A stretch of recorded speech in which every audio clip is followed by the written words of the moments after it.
Is this thing on? I think so. I think so.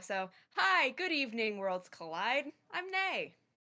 Oh, I'm joined in the booth today by Possum Morpheus, Fried Potato for my co-coms tonight. Have Drinks Glue over there doing our beloved restream. Hi, Glue. We have Gretham over here doing our tracking. 4 people. Quite the soldier right there. Whew, could never. How y'all doing tonight? Doing well. How are you? Doing okay. Hey, Possum, you alive? Have to throw a As pencil at you? live as a possum can be without a wonderful trash can, but we're gonna make it work, and we're gonna enjoy the heck out of a fantastic potion A race. Yes, we are. Hey, Glue, I got a fun question for you. Can we see our Potion A standings, por favor? Kinda like those. Pretty important. And while we're bringing those No up, need to worry. let's just touch base about who our runners are. Nay, I see 4 different names on screen, and I think most of us know almost everyone on the screen. What are Oh you yeah, looking we know forward to Tybalt. from all 4 of these fantastic runners? Tybalt not saving for however long the Tybalts go. I just want 20 Physic to minutes. be funny. Just don't pull a Tybalt. Oh. Uh-oh. I actually don't know much about Amelis. I've actually just heard about her today. I cannot wait to Uh, see how all of our runners do tonight, though. From what I Flurry, know, though? primarily a Link to the Past runner. And then Flurry, a kind of a jack of all Ooh. trades with randomizers. So a lot of talent on screen tonight from a lot of different randomizers. Really good selection of runners and a lot of different skills that they bring to the table. And there's your standings, Nay. I'm blind. Tiny standings for ants. I'm blind. Physic Shebang here in first place. Uh-oh, I'm scared. I'm actually really scared here. Yeah, so Tybalt. Love you, physics has Tybalt. already advanced. He is through, cannot be caught. The most amount of points anyone can get is 9. That's for a win. The next amount of points you can get is 6. That's for getting second place. So if we look at the standings, physics is through, cannot be caught. Flurry and Lanxian, now Lanxian not able to join us this evening, but Flurry does still have a chance to advance. Flurry would have to get first, and Lanxian get fourth or worse in order to advance because of 2 of the 8 races being dropped over the season. Tybalt, Amilas, both here participating in the race. They cannot advance.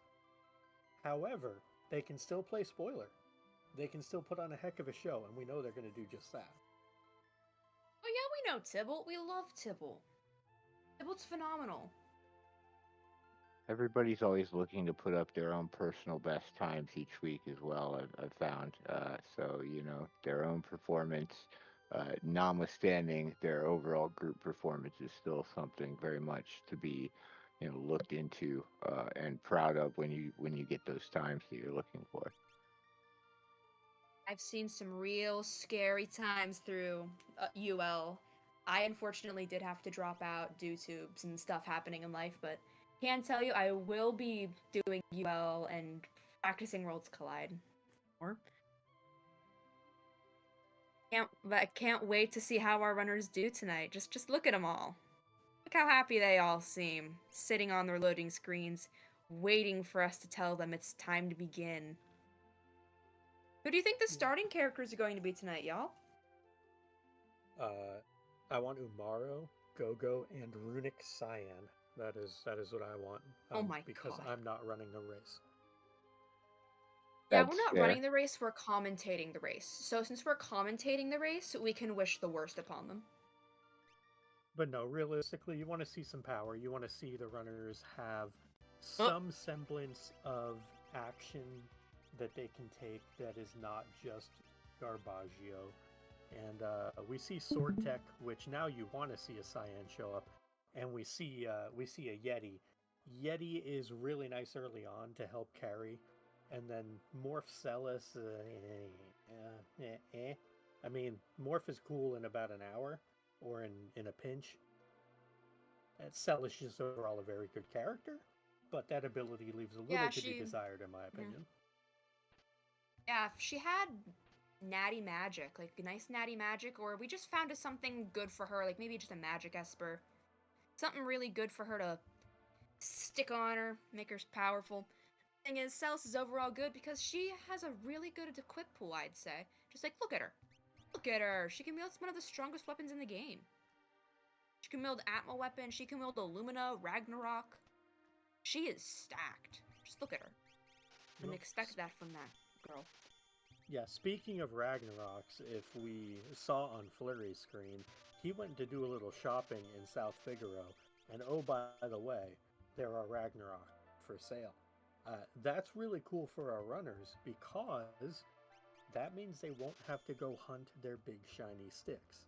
Now, Ragnaroks are not Illuminas, Nice shit. but they're still awful good. You can pair them with gauntlets, you can pair them with Atlas armlets, lots of accessories to make your Ragnarok user go burr.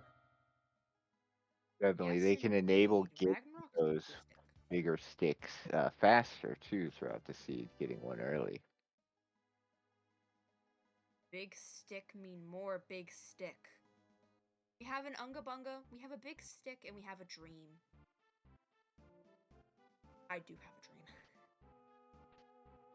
It looks like the Seraphim Esper from Shadow's free check, yet to be determined what is on that, but an Esper nonetheless from a freebie, increased scaling a little bit, and that'll have our runners, not necessarily searching as high and low for Espers as they might. They are able to get that first one off the board, maybe another one from Zen Thief, maybe another one from, the basement, and they could be off and running. I do believe there was an Esper in Celeste's cell check as well. So at least two Yeah, there Espers on the was. board early for our runners. That's going to be pretty fantastic. I did notice that we're finding a lot of elixirs, and I did see a Thunder Shield pop up, so we have a source of Bolt 2. And we might have a money source if you're willing to sell those elixirs.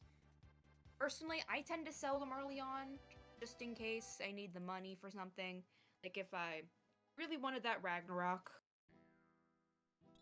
Might take a little bit of might take a little push, but I would do it. Yeah, I'm 100% on board with these sell elixirs early to get the money to fund buying cool things like that Ragnarok, or if you see the earrings that you want to pick up, or some fancy shields or rods, just dump those elixirs. You'll find more if you keep opening boxes.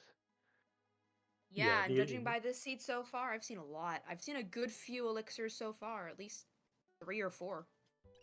elixirs are, I believe, the most common item in Ultros League flags as far as loot is concerned. I remember reading about that.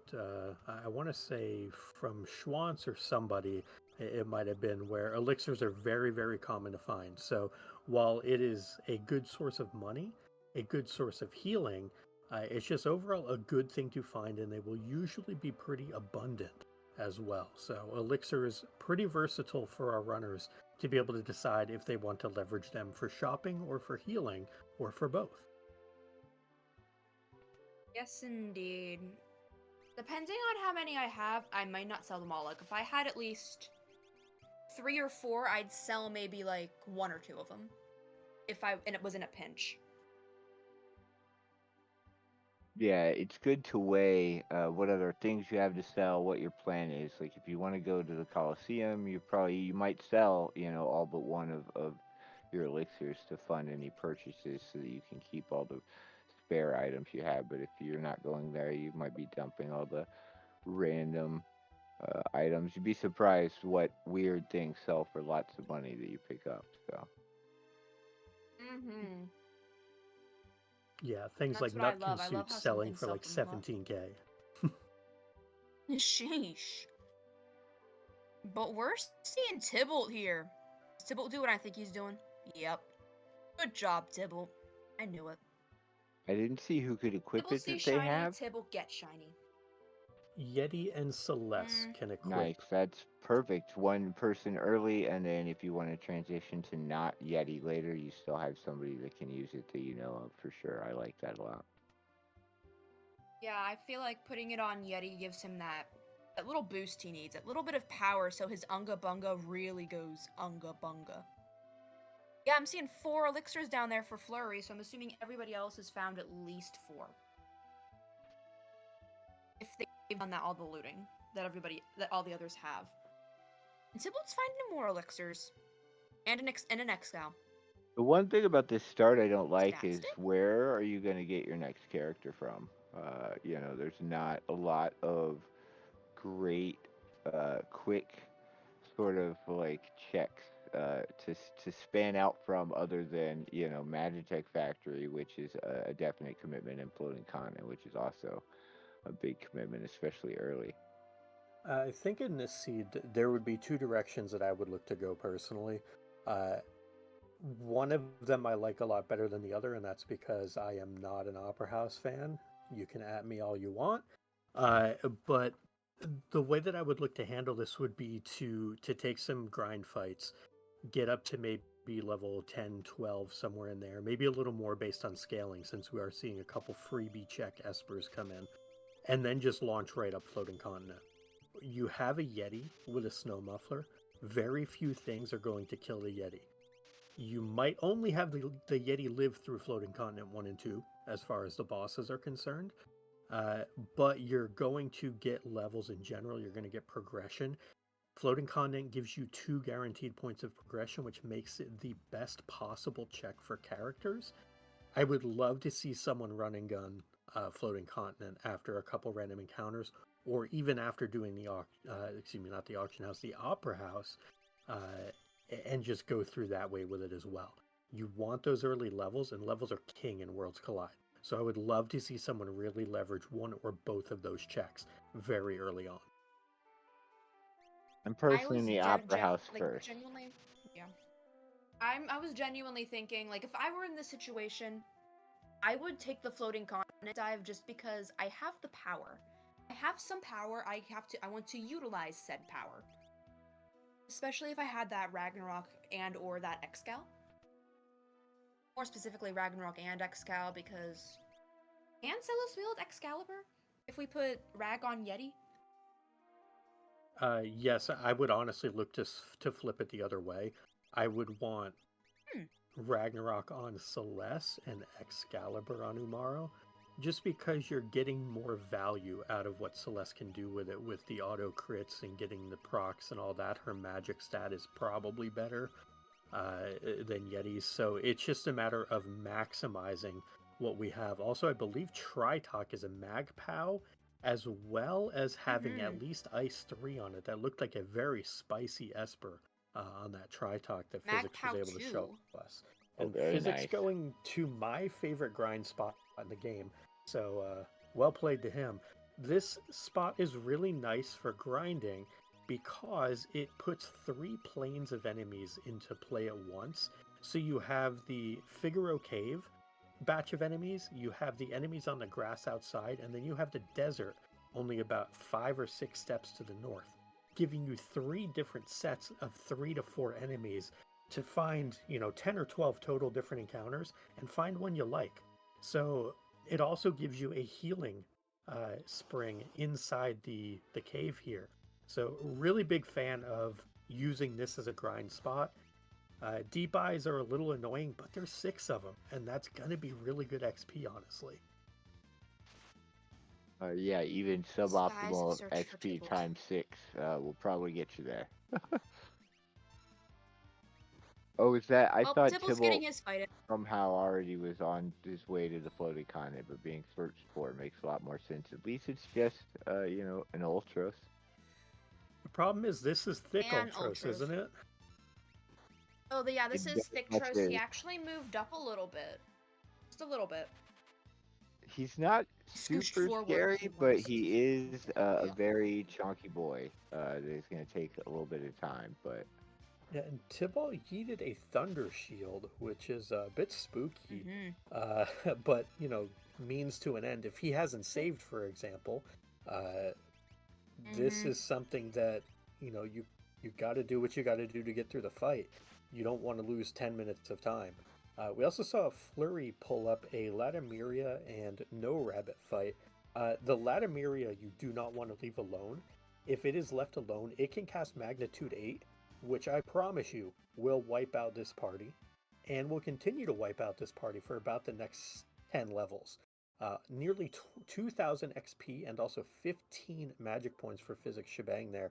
A huge first encounter to get, and pretty harmless because all those deep eyes want to do is put you to sleep. Tybalt does get through that Ultros and is going to pick up an Esper for his troubles, and going to be rewarded with Ifrit. So that's an Esper that exists. It's kind of mid, if but it has anything good on it, or it just turns into a one Esper away from go mode situation for the runners, that could be very Oh interesting. boy. Because without Setzer, there's no guarantee anybody else is going to see that. true. Yeah, We're looking very at a true. Coliseum play from Tibble? Tibble, what you doing there? I approve. You've got somebody who's very strong and probably kill some enemies. If you're here and want to peek, you can pick up some flame shields Hmm. potentially. He's got red jacket in there as well. Nothing super spicy like an Illumina, but if you've got consumables for elemental shields, that's a trade I love to make. Yeah, those green cherries for flame shields are huge. I also see that there was an aura lance available, and I know we've looted a dragon horn. I'd be very tempted to look into a jumper build, get that aura lance on spec, and then see if there's dragoon boots in a shop somewhere. It's just the type of thing that is a build. Much as a lot of folks, myself included, undervalue or just don't like jumping, if it's not like dice or something like that. Aura Lance jumping is a real thing. It can do thousands of damage per hit, and with a Dragon Horn can do upwards of 4 hits at a time. So it could be Yeah. really big. I Also, speaking of big, Flurry has a good encounter here also. The Ouroboros and Seaflower fight gives way more XP than you'd ever think. Yeah, the sea flowers are. I don't know what their resists are. They, as you see there, Amara doing 2 damage. They don't take a lot of damage from a lot of things, so it can be a fight that takes a little bit of time, but more than worth it. Yeah, and almost 3,000 XP from that. It's just an immense amount of XP for things that are relatively harmless. Things that are not relatively harmless, though, if you get on the wrong end of a gloom shell, you can end up getting petrified at the end of the encounter. So physics has to be a little careful. Are gloom shells undead? oh. Is this an Mm. opera house play I'm seeing? This is an opera house play, absolutely, and I'm not sure if they're undead or not. I'm guessing not, because they'd be quick kills with revivifies, and physics is the kind of player that would probably know that. But I know that there are also a lot of weird enemies that are undead when you would not think so. Yeah, like Humpties, for example. Exactly. They're undead. They sure Yes. are. All right, Tibalt gets a gem Thank box you. as well. Uh, for me, I that like would that be play. a nice little bit of money, and it would be like, you know what? Have at it. I'm gonna go buy, I don't know, a second Ragnarok maybe, because I personally don't Yeah, I, value the I gem like box that. very highly. I don't like the ability or the inability to be able to summon. Putting a gem box on means your magic turns to X magic and means you can't summon anymore. Not a big fan of that personally. It's definitely a trade-off you've got to consider, and you definitely don't want to forget and put, say, Golem on a person who's using that in Final Capture or something like that. Not that I may have done that. I And think something Tybalt saw the Esper and is really just trying to focus on how good that was with 2 level 3s and Mag Power +2. definitely, and I something else to have point used out real this. quick. Physics just learned that the Goblin and Figali's encounter has shields up, or the reflect status on it, and his Shadow ate an 814 damage bolt, and he does not have Aw. 800 health and will not for a while. probably fine if he's lucky. Only It's if he's always lucky, though. fun to learn that enemies have reflect up when you don't expect it. Anything interesting from what Emilus has? They went for some No. shields, which is not unexpected at all. Tybalt, little surprised he didn't go for shields. Does find a random set of fixed dice in the Magitech Factory, though. That Of would course he be would. something that I would really, really look to. Well, there's that Aura Lance Wow. as well. So Aura Lance fixed dice is actually incredible when a Dragon Horn is on the table already. I would be running and gunning as many shops as I came across to try to find boots and put together a true jumper build, because those are the two items that you want, the Aura Lance and dice to build a jumper. Definitely. I wonder if I Tybalt see an sold the Dragon inlay. Horn. I know some runners do that too because it does sell for a good amount of money, and if you don't intend to use a jumper, maybe it's something you get rid of. So hopefully he still has it and looks into that because it's a fantastic option. Yeah, and meanwhile, we have Flurry, who is going to do battle with a Dargon up here. Looks like this is the Ice Dragon vanilla. He already has Ice 3 and Bolt 3 online, so Flurry, courtesy of some good encounters, able to push out a bunch of damage with big spells already. Has earrings as well. Uh, would like to have fire for this, but this dragon's going to go down quick enough anyway. This early on, with only 5 bits into scaling, 3 from characters and 2 from espers, not going to take too long. And speaking of not taking too long, Tunnel Armor was on your screen.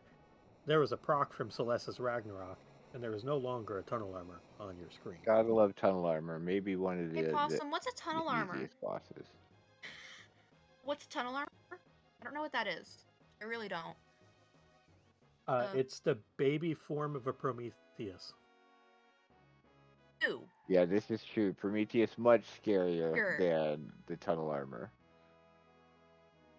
Makes sense. I understand, Edgar. Me too. Me too, buddy. That's a fantastic find Sometimes early, you I just feel gotta. like.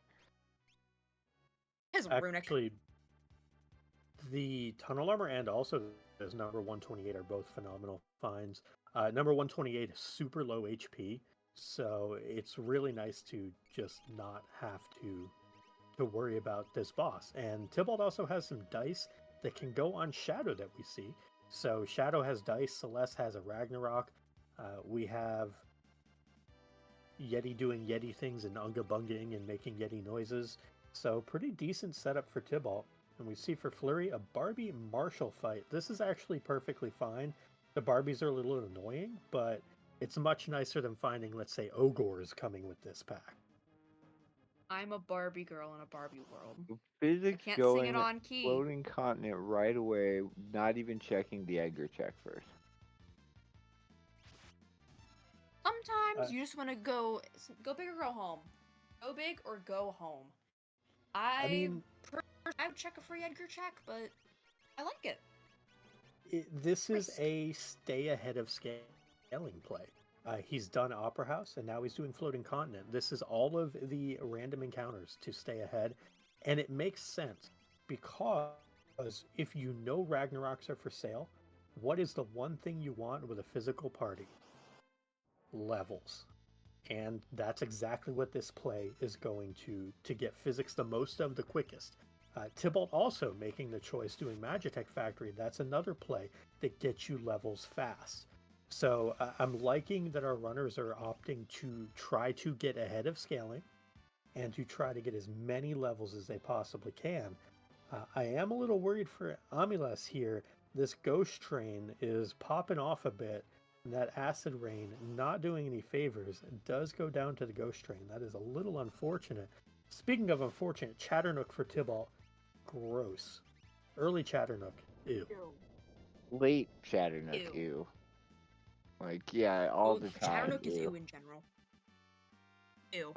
So, question from chat: why not Phoenix down the train? It's undead, right? Yes, normally, but there is a flag turned on for these settings that turns that ability off for bosses. So you can't do the quick kills to undead bosses with Phoenix Downs or Revivifies. However, you can use instant death abilities in place of those against those same bosses. So something like Doom or X Zone would work on the bosses that were previously undead with this setting. Scimitar, for example, would work. Yes.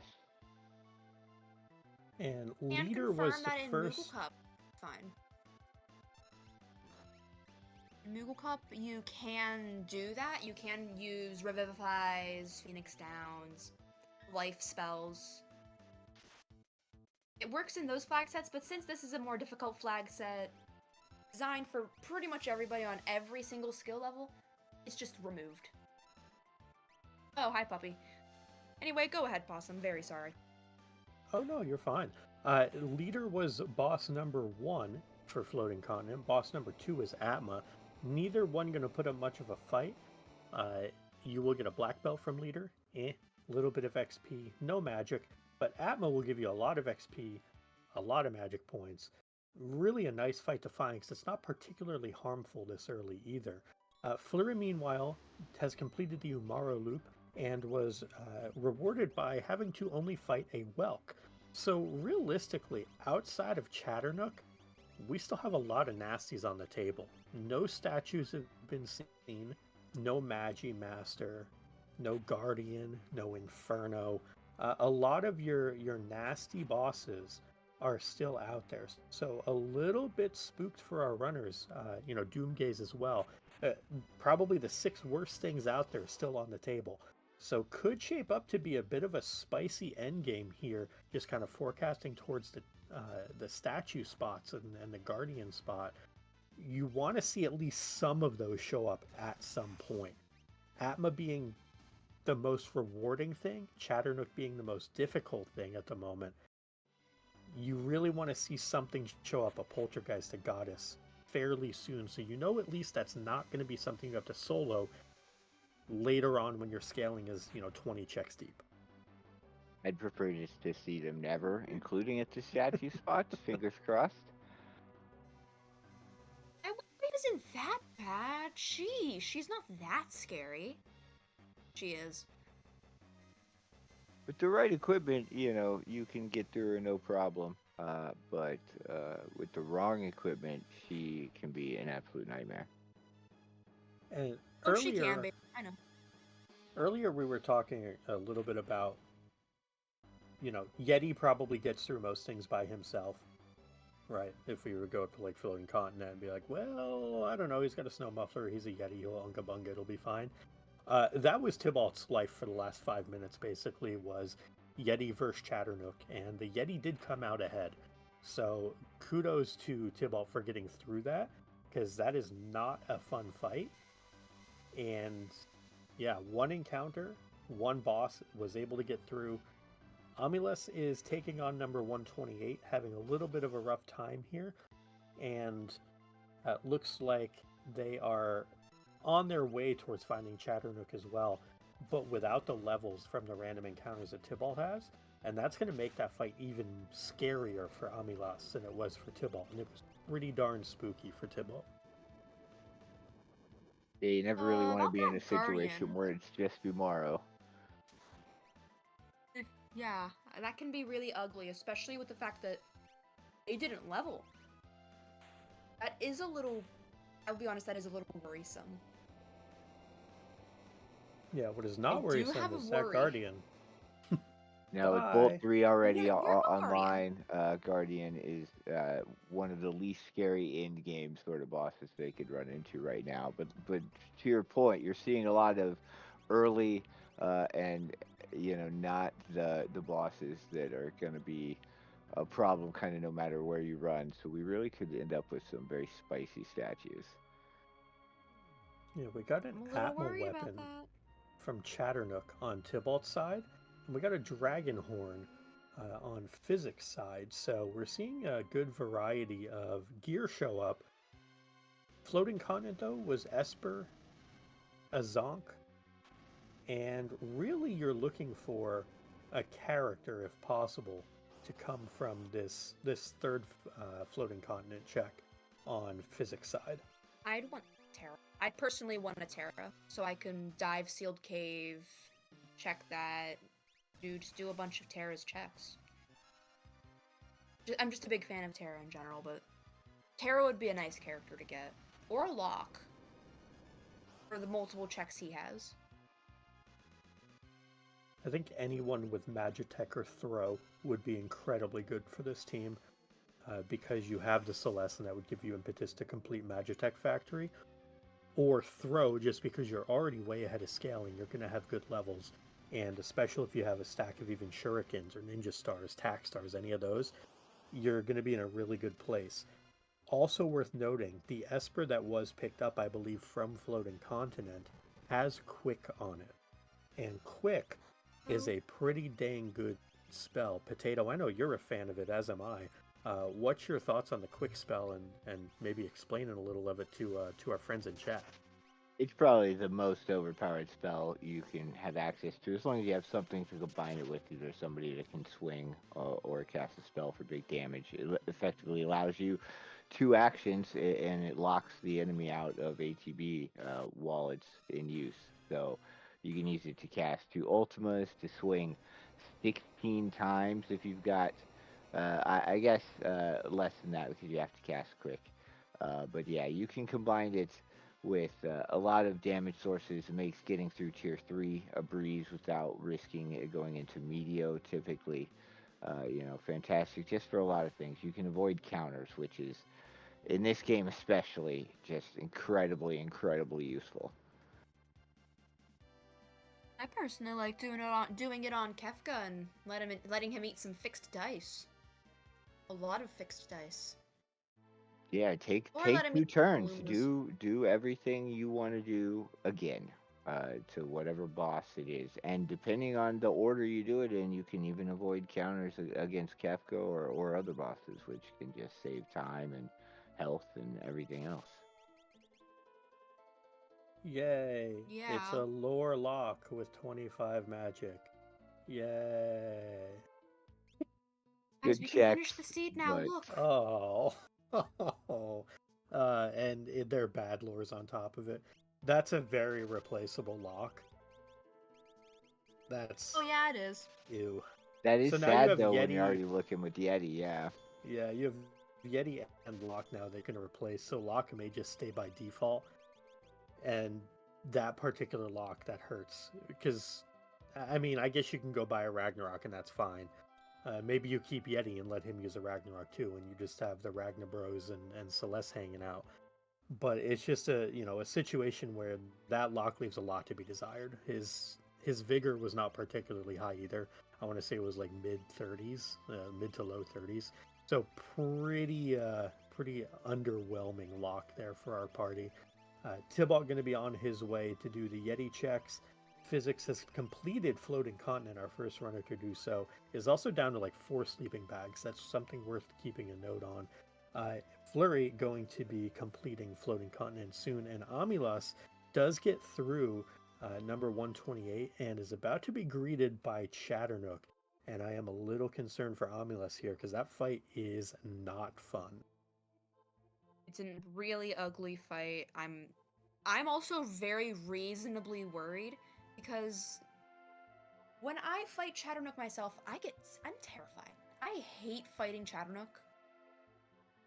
No matter where I fight it, I just don't like fighting it. I'm very worried here because it's more of there's not really a lot of levels. Yeah, if you don't It's have just a huge the worry. power and preferably a source of a high fire or holy damage, it's going to be a sad time, and potentially take a very long time just to end up wiping, which is never what you want. But often something that Chad, I feel like, above all other bosses, can do to you. Oh Yeah, yeah, I think we might have a fire spell. I'm not entirely sure, but if we do, this might be a really good time to use Celis depending on her magic power. I'd be using Celis anyway though because well, she's the best you've got for a mage at the moment. Hello, Chatternook. How you doing? so a couple developments here. We saw Curse Shield has 11 on it. It's a little late in the game to have an 11 on a Curse Shield. So I don't think you're likely to see that get uncursed for anyone. We also see some tentacles in the engine room. So there's the line, folks. Is this Is this even even? randomized? Okay, Is so now that this we have even? that out of the way, uh, so I've raced a lot with and against physics. I know exactly what he's doing here. Nay, you had mentioned earlier that you would have done the Edgar throne check, the freebie. Physics always routes it in when he does the rest of the Edgar checks. So the reason why he went to Floating Continent first was because he was going to pick this up while doing the rest of the Edgar checks. Uh, that's him trying to be as efficient as possible as he's routing this. So you're almost certain to see him go and pick up whatever is on the throne after this, but you wouldn't see him do it before. So he's going to get through those tentacles and let us know what is next up for progression, and might see Flurry on the throne about the same time as we see physics. We do get a Fenrir as well. That's a wonderful Esper to pick up. Yeah, get your calmness Ooh. protection locked up. At least one source is great to have. You'd love to see Golem as well, just because having both. It can not only, make the final Kefka fight easier, but there's bosses along the way that they can be leveraged for to really avoid some problems. I really like how now that you've told me this, Possum, I really enjoy this because now I might use this when I next play. It's a really smart play to make because then you can do everything out of from Edgar straight up, and there's a flame shield. Yeah. Uh, It's really efficient. Just fire. don't forget to do the throne. Yeah. In between, like I may have done once or twice, and definitely lost a lot of time or entire races due to. But yeah, it's fantastic. Anytime you can get the combo checks, it really is. Just it speaks something. You see a lot of the higher runners do that, where they find the ways to make it more efficient, because you do have to do quite a lot of things to get through the seed overall, no matter what. You're looking at 6, 9 uh, unlock and 22 checks per skip, and the most efficient route there is going to be best. So trying to combine the multi checks is definitely a good thing to do. So huge here for physics actually finds sleeping bags in the half price shop in the Figaro Castle. That is enormous for him because he was down to 4 sleeping bags. So not only did he get his sleeping bags, but got them cheap. So that takes out a major concern that he was going to have. Amilas does have a couple people live, not named Umaro, throwing fires out, and got to be close on this Chatternook. Flurry going Oh, to Velt Cave, and Tybalt going through and doing the Umaro checks. Physics also showing us there is an aloe vera in the monster in a box down here, not the Katana Soul or Gigantos that we're looking for, most likely. Stelis has, I believe, a Thunder Shield on right now, which is going to make this fight. It may not be fast, but I think Abelas will be able to get through it without too much problem, because mm, all Chad really likes to do is throw a lot of thunder at you. There is one concern, and that is if Charm were to come out and Celeste were to I'm hit herself scared. with a Ragnarok repeatedly, and anytime that procs, she's gone. So that would be my fear. Oh, it looks like we have a Gradius on her, not a Ragnarok. So that's actually a huge benefit. Just, I'm eventually terrified. these Fire 2s will knock down that Chatternook. You can Osmos Chatternook? Nice. You can Osmos just about anything. Osmos is a fantastic spell that is highly underrated. I think it'll top off your magic pretty much against almost all the bosses out there. So if you've got somebody who's your ultimate caster and you have Osmos available, uh, just use it and refill their MP rather than get a turn of consumable usage or something like that. I Breaking saw news a as dog well. pet there. Yep, Flurry A has dog won the seat pet? at 34 minutes and 20 seconds. So very well done to Flurry.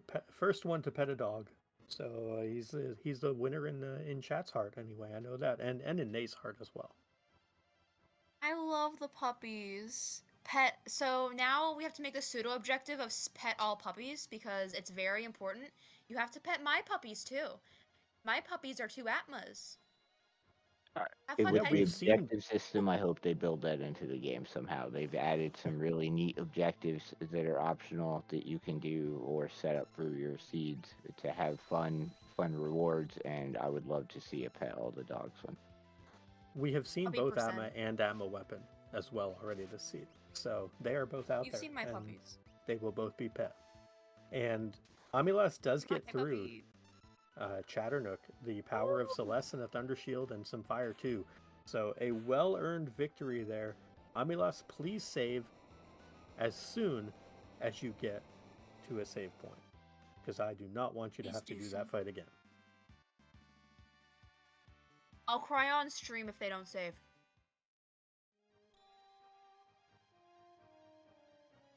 I'm not crying. Everything's gonna be Heal up, alright. save, hopefully in a different slot, just because you can otherwise lock yourself into this and see what's down the mine track. I'm a weapon. And our tracker Greth, I'm pointing out, we have now seen 3 Dragon Horns. No one has seen any Dragoon boots. And so we have a wonderful build enabler, but we do not have a way to actually start that build. In A little before bit the last sad. character is going to have jump, and it'll be a real decision to make. Well, only if they can equip an Aura Lance or fixed ice. Fair. That's part of the problem is, if that jumper doesn't hit right on the equip pool, they're just kind of a potato, and not the cool kind like you, fried potato. Multiple Mag Power 2 Espers I've seen. Crusader as well is a Mag Power 2 with some decent spells on it. I believe Amalus just took a look at. It's always interesting. Do you lean on the spells and Mag Power, or since Ragnaroks are just in shops and available, do you kind of go that direction more? Did I, they save? yeah, I think in this seed there's actually a really interesting way to go about this. That you make Shadow your mage, and the reason you do that is because while he's casting spells early, your Bolt 3s, your Ice 3s, and things like that, later on, all that magic power just funnels straight into Sword Tech 6, and you have a Sword Tech 6 mage. It's something that you'd normally do with someone like Realm or Terra because of a high starting magic, but if you have a +2 Mag Esper, anyone with Sword Tech can become a heck of a stunner mage. That is something I'd love to see one of our runners do, just to show that strat off, because it is a fantastic one. That's really an excellent approach. Oh my goodness, Tybalt's doing the thing. Uh, because you can pretty much guarantee you're going to get Sword Tech 6, even if you don't have Cyan to get the rest of the Sword Techs unlocked. 6 is achievable just with levels. So Yeah, and Blue. before we go any Blue further, jaw. I'm going Switch it. to personally go silent for a while, if we can get audio over to Tybalt, because he's doing the meme thing for y'all. So I'm gonna shush. It's all you, Nay. My beloved, shall we still be made to part? I'm tired of this. I mean, uh, uh, uh, uh. I don't know. I'm tired. I forgot the lyrics. I tried. They're on the screen. But I don't like that lyrics. It's actually very hard to get that one on pitch. Like, actually on tune. I'm the darkness, you're the starlight, shining brightly from afar. Through hours of despair, I offer this prayer to you, my evening star. That's all you're getting. I'm tired and I'm sleepy and I don't want to do a lot tonight. Possum, please come back. Possum, I'm scared. Come back. No. if Possum, only you could please. get an Illumina from doing the Opera House like you could if you set up the objective. That would be spicy and nice. Get a high tier item for suplexing a train. Get a high tier item for completing the Opera House. cutscene. That I mean, those are things that exist. I've seen them in the They are flesh. things that exist. The objective system is just fantastic, really. You can do a lot of fun things. Chaos seeds can get just very, very silly. So fun things to check out when you're, looking at the Worlds Collide randomizer page.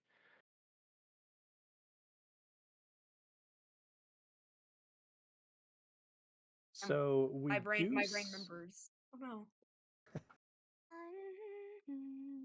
My beloved. Hurry up, Celis. Celis. Hurry. Are you okay? Oh yeah, priority is speed and Tybalt went too fast. I'm thankful, my beloved, for your tenderness and grace. I see in your eyes so gentle and wise. If you actually see the Pixel Remaster lyrics, you'll understand, I promise. Because oddly, this lyrics throws me off. It's really weird to me, and some of the lines don't rhyme, and it really throws off the overall rhythm.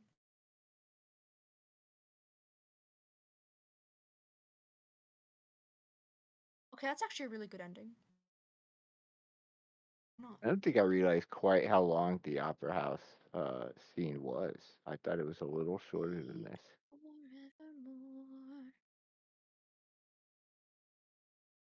Forevermore. I've sang that opera a couple times with friends, and they were oddly surprised.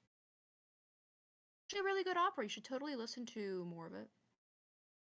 Our kingdom is adopting the spirit of the East! Oh my.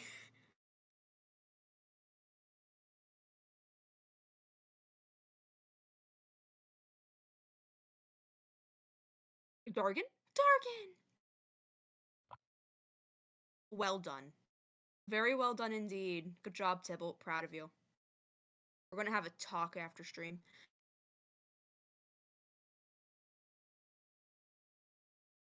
So we do see on, excuse me, on physics side, we have double Ragnarok Celeste.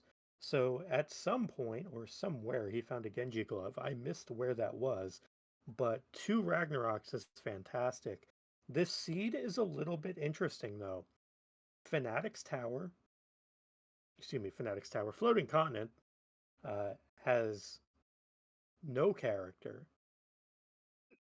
Edgar is floating around, but doesn't yield a character. Are we looking at like a weird Kefka and Narsh lock on this seed or something? I wouldn't be surprised to see Kefka and Narsh have a character. We saw one at the end of Magitech, which is not somewhere you want to go for your character gating, really. Like, you know that you're guaranteed some progression through Magitech, but it's typically, you know, Espers. And having to do all three to get a character is not something I feel like a lot of people want to do. So anybody who's done it early this seed may be looking at having an advantage. Yeah, and looking at our runners right now, uh, Physics and Flurry, I would say, are very, very close at the moment. Flurry is up in Esper technically, uh, but Physics, I think, is more powerful just by virtue of having more Ragnaroks at the moment. That being said, anything can happen between our two, runners on the right side here. Tybalt, while still doing well in the seed, is a little bit behind, and that's not just because of the Opera House cutscene that he did. He had a couple of early fights that took a little bit longer, but it's the type of situation where this is kind of looking like a physics versus flurry, and then like a Tybalt versus Amilas. So even though we have a four-person race here, it's almost one that we can break down into kind of a 1v1 or two separate 1v1s, which is kind of cool to see. That's true, although I really Tibble like is it. currently the closest to character 5. He's about to get Edgar here, whereas everybody else is going to have to do either Magitech or, Kaodin or Phoenix Cave, it looks like, to get that fifth character. Yeah, and Phoenix To be Cave you're only fair, getting if you get mm, the lock from Magitech Factory. So there's that also. That's true. So I'd yeah, rather check even less Kefka at Narsh. choices. That's a Like, walk, but genuinely, I'd it's rather not do a bad Kaden. check. And I think if you're really if your goal is to find that next character and use them to get you through the rest of the seed check wise, then I think Kefka and Arch is the right play for sure, rather than committing to all of Magitech first. Well, here's the I'd thing totally about rather Kefka and check Narsh. Kaden. It's awful. Well, no. Well, yes, but no. Uh, Kefka and Narsh is peekable. So you literally walk up Yeah. there and you know, is it a character or not? You are not hurting for Espers in this seed. Physics and Flurry both at 9 Espers. So you're literally going to go up there. You're going to peek. You're going to immediately say, not a character, and you're going to reset out. Or it is a character and you're going to do it. It doesn't matter what the character is, it could be Go Go, um, which would be pretty gross with this party because there's not a whole lot we want to mimic at the moment. But it's one of those situations where you can't really be greedy because the characters, like, yes, again, Locke can use a Ragnarok, but he's not a very good Locke. Yeti can use a Ragnarok, but you don't have agency over that character. Shadow and Celeste are your carries on this team. It's just a matter of who else is doing what with them. Tybalt is our first runner to be Yeti-less, so the Yeti slander can now officially begin because the Yeti is not in Tybalt's party to defend itself. I love the Yeti. The Yeti is wonderful. There will be no Yeti slander for me. I don't know, man. Sometimes the Unga Bunga is a little too Unga Bunga. You've Like, seen literally, Chatternook it's too already, much which Unga is one Bunga. of the bosses you generally don't want to have the Yeti for because of the counters during the lady phase. But everywhere else, I don't generally take him to go see Kefka. But if he can wield a Ragnarok or an Illumina or some other big swingy, especially if my other characters are incredibly subpar, like that Lock, he has a place. All right, and we see Flurry completing Edgar's checks here at the ancient castle. Physics getting what will be his 10th Esper from Velk Cave. So Physics and a Flurry continuing to be kind of, maybe not neck and neck, but very close. We do get a dog pet from Physics as well, so plus plus gameplay there. And it looks like we got Blowfish on something out of Amulas. That must have been one of Locke's lures that had Blowfish, and it was indeed. Uh, you know, it's 1,000 damage, You and may have for also right seen now, that's that still good enough. out of the Atma fight or the Atma weapon fight earlier. I believe Blowfish is one of the things Oh, that it can true. roll and use against you. So it's a nice one to have. If you don't have the good, arrow or grand train, Blowfish will do some work. And you can count on the damage it's going to do. It's not variable, so it's really easy to use in a lot of situations to know that you're going to be able to get through something or at least do it consistently. And we do see Sorry, Physics man, gotta here mention this, going but Kefka the Narsh. dive. Go ahead, Nay. It's the dive. That's what I was about to say, Possum. It's the dive, though, and I'm happy. Possum, Yeah, I'm going to shake you. We're doing it. I kind of hope What are we doing? Gresham is correct in that Kefka Narsh is a song so that it's gated through Phoenix Cave because that would just be awful. Is it a character or is it an Esper? Oh, wow. So that is forced Magitech 3, Wow. which is really rough.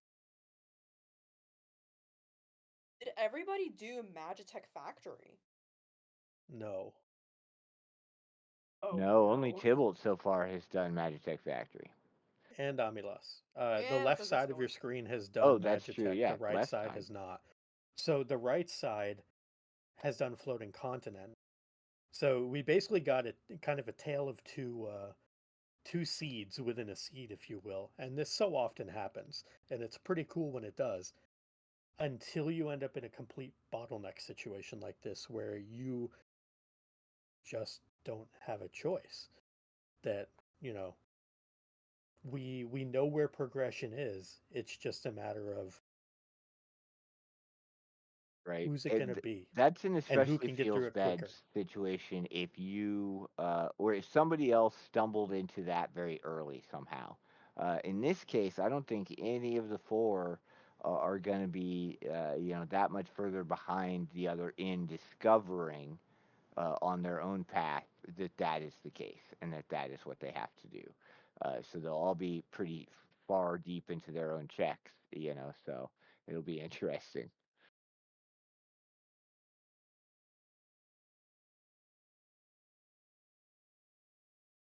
Only It, question is, where is this character, for the love of everything? well, we Where? know it's Phoenix Cave for sure.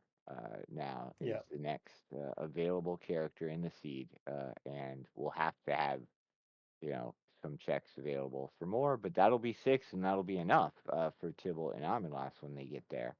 Uh, I mean, it'll be enough for everybody once they get there, because that is just the sixth character in the seed, no matter what, I guess. Yeah. The thing is, it's very easy to get distracted by almost anything other than Phoenix Cave. Because if you're going to do Phoenix Cave, you typically want to do it early or not do it at all. And so the fear is like, why would you want to go down there unless you're incentivized to do it? So you're going to see every runner get that lock and go to tunnel armor first. It's just I not think even a so, yeah. discussion. Like you're It's just going there faster. first. Yeah, it's super fast to get to, and it's worth the time if it is the character, well more than the what you lose out on if it's not. Because Phoenix, everybody's going to do that, like you said. You don't have to worry that another runner's going to fade tunnel armor and go dive Phoenix Cave first. Yeah. Generally, And we brought up the What a efficiency Phoenix thing Cave. earlier, where you want to go through and do efficient checks and make efficient plays. Schwantz brings up a great point in chat that for him this type of seed is a nightmare, and it's not just for him. This is going to be for a lot of people.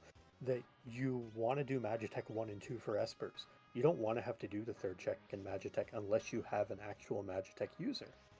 So, as far as Magitech is concerned, you're either going to want to do that at the end to get your Esper count up after you've found 6 characters, or do it to get your Magitech online. You're never wanting to have to go through a forced Magitech factory for your progression character when you've had floating continent available, when you've had a lot of other checks available, even Kefka and Narsh available. All these things that you're going to do before being like, wow, I actually have to go do Magitech, full Magitech, and I've already done full floating continent, starts to grind on you a little bit. yeah, for all of Edgar's checks and Shadow's checks to turn up really nothing and to force you down that Magitech route I don't think anybody would have expected it. I don't think I haven't seen how the other racers in this group have done this week, or those that aren't done yet. But I can't see anybody sort of fast tracking the character gating on this seed, no matter what. I I'd be a little think suspicious if they did. no, I think it comes down to a matter of choice. If you are not a floating continent fan, you just don't do floating continent.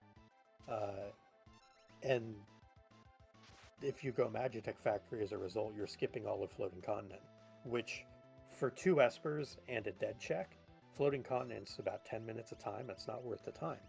So there's definitely a route through this seed, and it involves an early Magitech and involves, chasing locks check through Phoenix Cave and all that. It's just not a common one that's going to be made amongst most runners, but it's certainly out there, and I would not be surprised if somebody does it. Tybalt and Omulus were close. They both did Magitech very early, Yeah, but if they they just hadn't gotten haven't gotten there sidetracked, yet. yeah. Yeah. Like if the Edgar hadn't have been such a juicy check option, I feel like if it had been like a go go or something instead, I could definitely see locks checks getting more of a priority.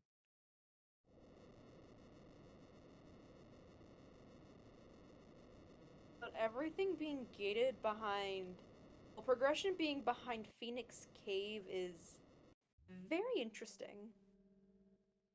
Yeah, Where you don't like is? seeing that Where is early things? or late, really. Like Phoenix Cave forcing you to go there is just not what you want of a Worlds Collide seed, I feel like ever. Unless you really And want a dragon, you're getting yeah, it all the and way. in this seed, Phoenix Cave would, if there was a lock start, Phoenix Cave would have been a consideration early on for a little extra looting and a free check.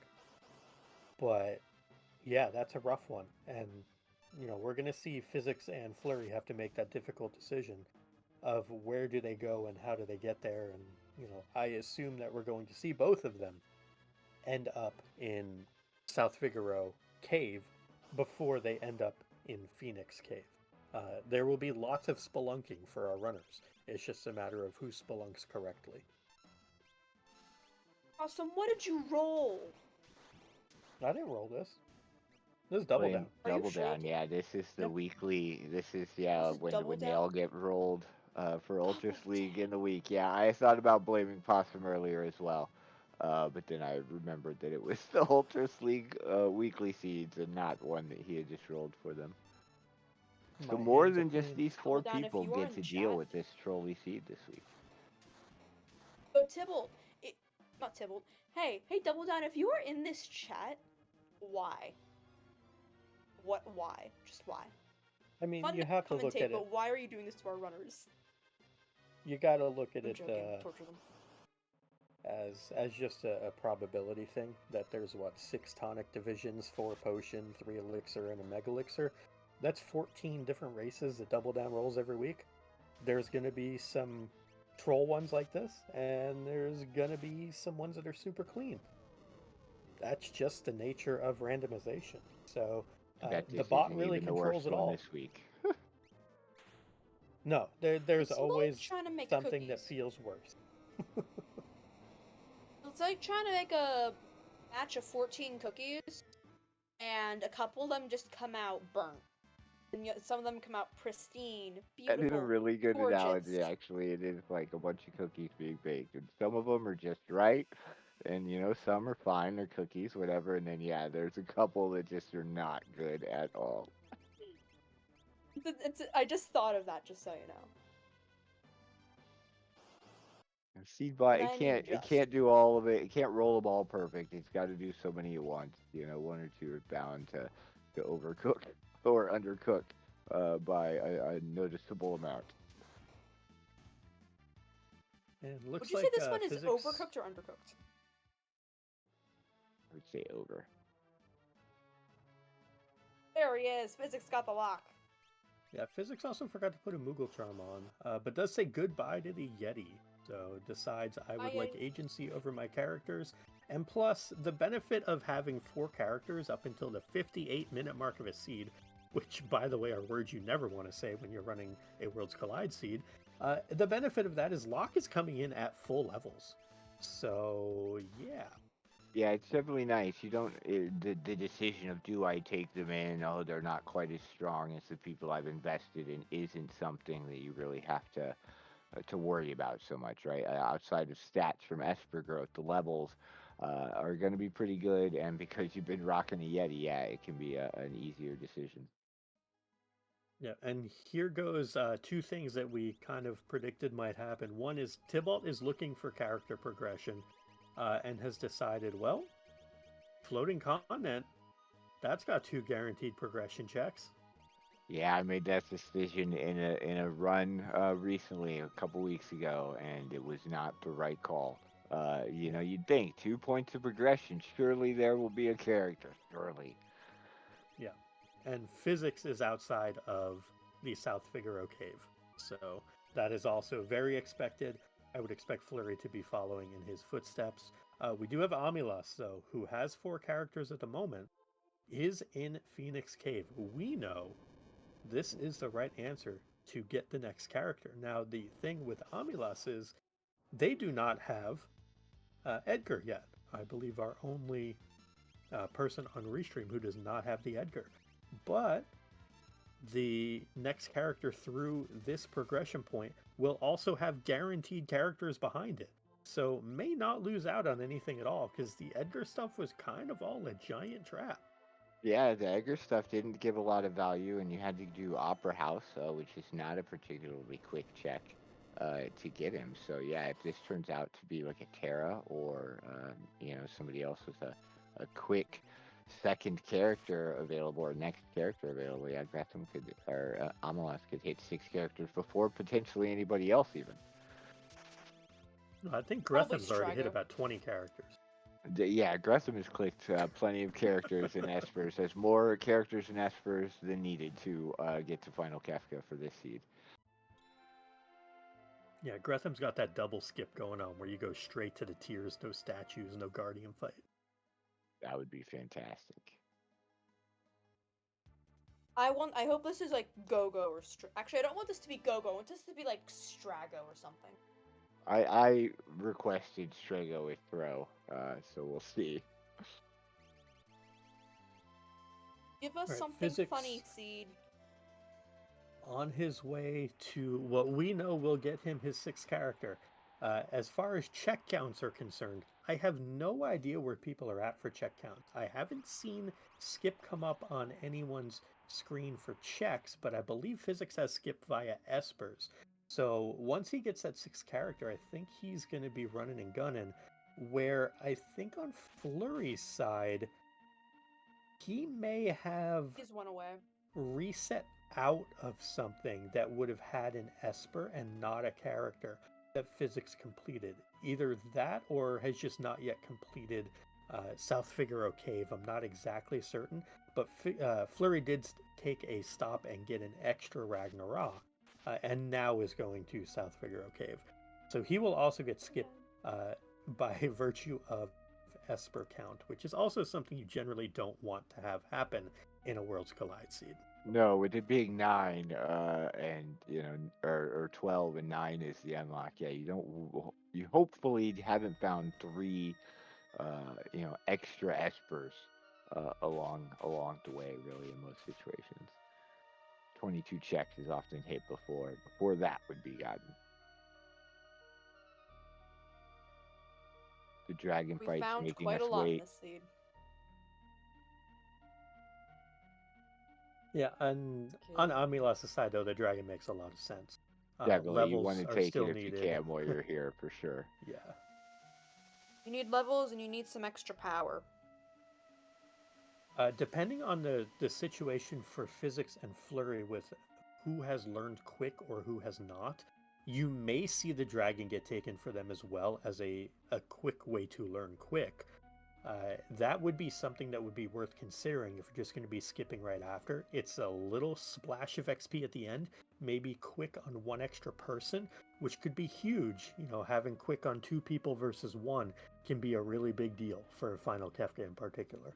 It definitely can. It can just let you push through those phase ins, in a safer situation because we've all seen how they can go, a little wonky, and things can get out of hand really quickly towards the end of tiers 2 and 3, and at any point in the Kafka fight, depending.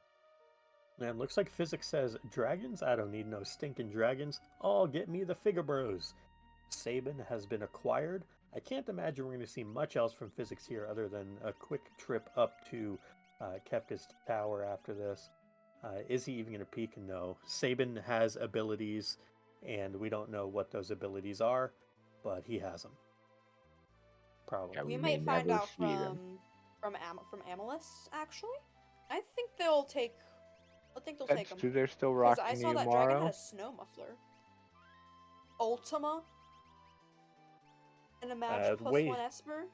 way too late in the game to care about Ultima, but the Magic plus Esper is still relevant for Shadow, for Celeste, for potentially Edgar, even for procs on a Ragnarok. Not exactly certain, but we have lots of Ragnaroks for all of our runners, and that is 100% expected because they were for sale.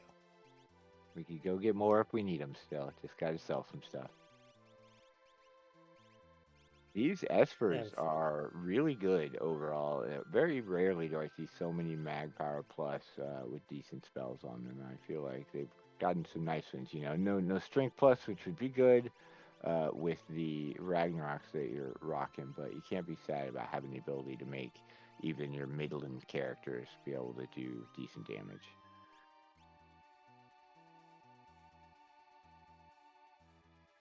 we're Ragnaroking and rolling enough, though. And our runners don't really need a ton of levels. Like double Ragnarok is still going to hit mighty hard. We did see Flurry, who took a stop at Kefka's tower, thinking, "Oh, I have the skip. I got wait a second. I don't have 6 characters," and then realized, wait, I guess I gotta go do Phoenix Cave and one to go do the thing. So Flurry going to be getting his 6th character soon, but we see Physics taking advantage of the skip. Uh, I do also know from running with Physics a lot, he loves to peek lanes. So he left a save outside. He's going to take one party member, send them up a lane, and then maybe, take the fight if it's an easy one, or, find a fight that's awful, uh, and maybe have to rethink things. But a double Oh no. Ragnarok Celeste proccing should do some work here and get him Yeah, as through this long as you fight. can get one of them down, yeah, you're fine. Then I Oh, think this is worth oh, sitting through and finishing out. Triplets is not really what you want to see on a statue, though. This could be mean to any number of runners, depending on their lane setup when they get up here. and so we've Well, pulled out all the stops. Here come the characters. Hello, Mog. yeah, I mean that that's a character that exists. Mog's best attribute would have been that he could have been our jumper an hour ago, but I don't really know what he's doing for us right now. Mog is really not who you want to see. Doesn't have a great equip pool, but is the 6th character for Amilas, and that is going to put Amilas in go mode.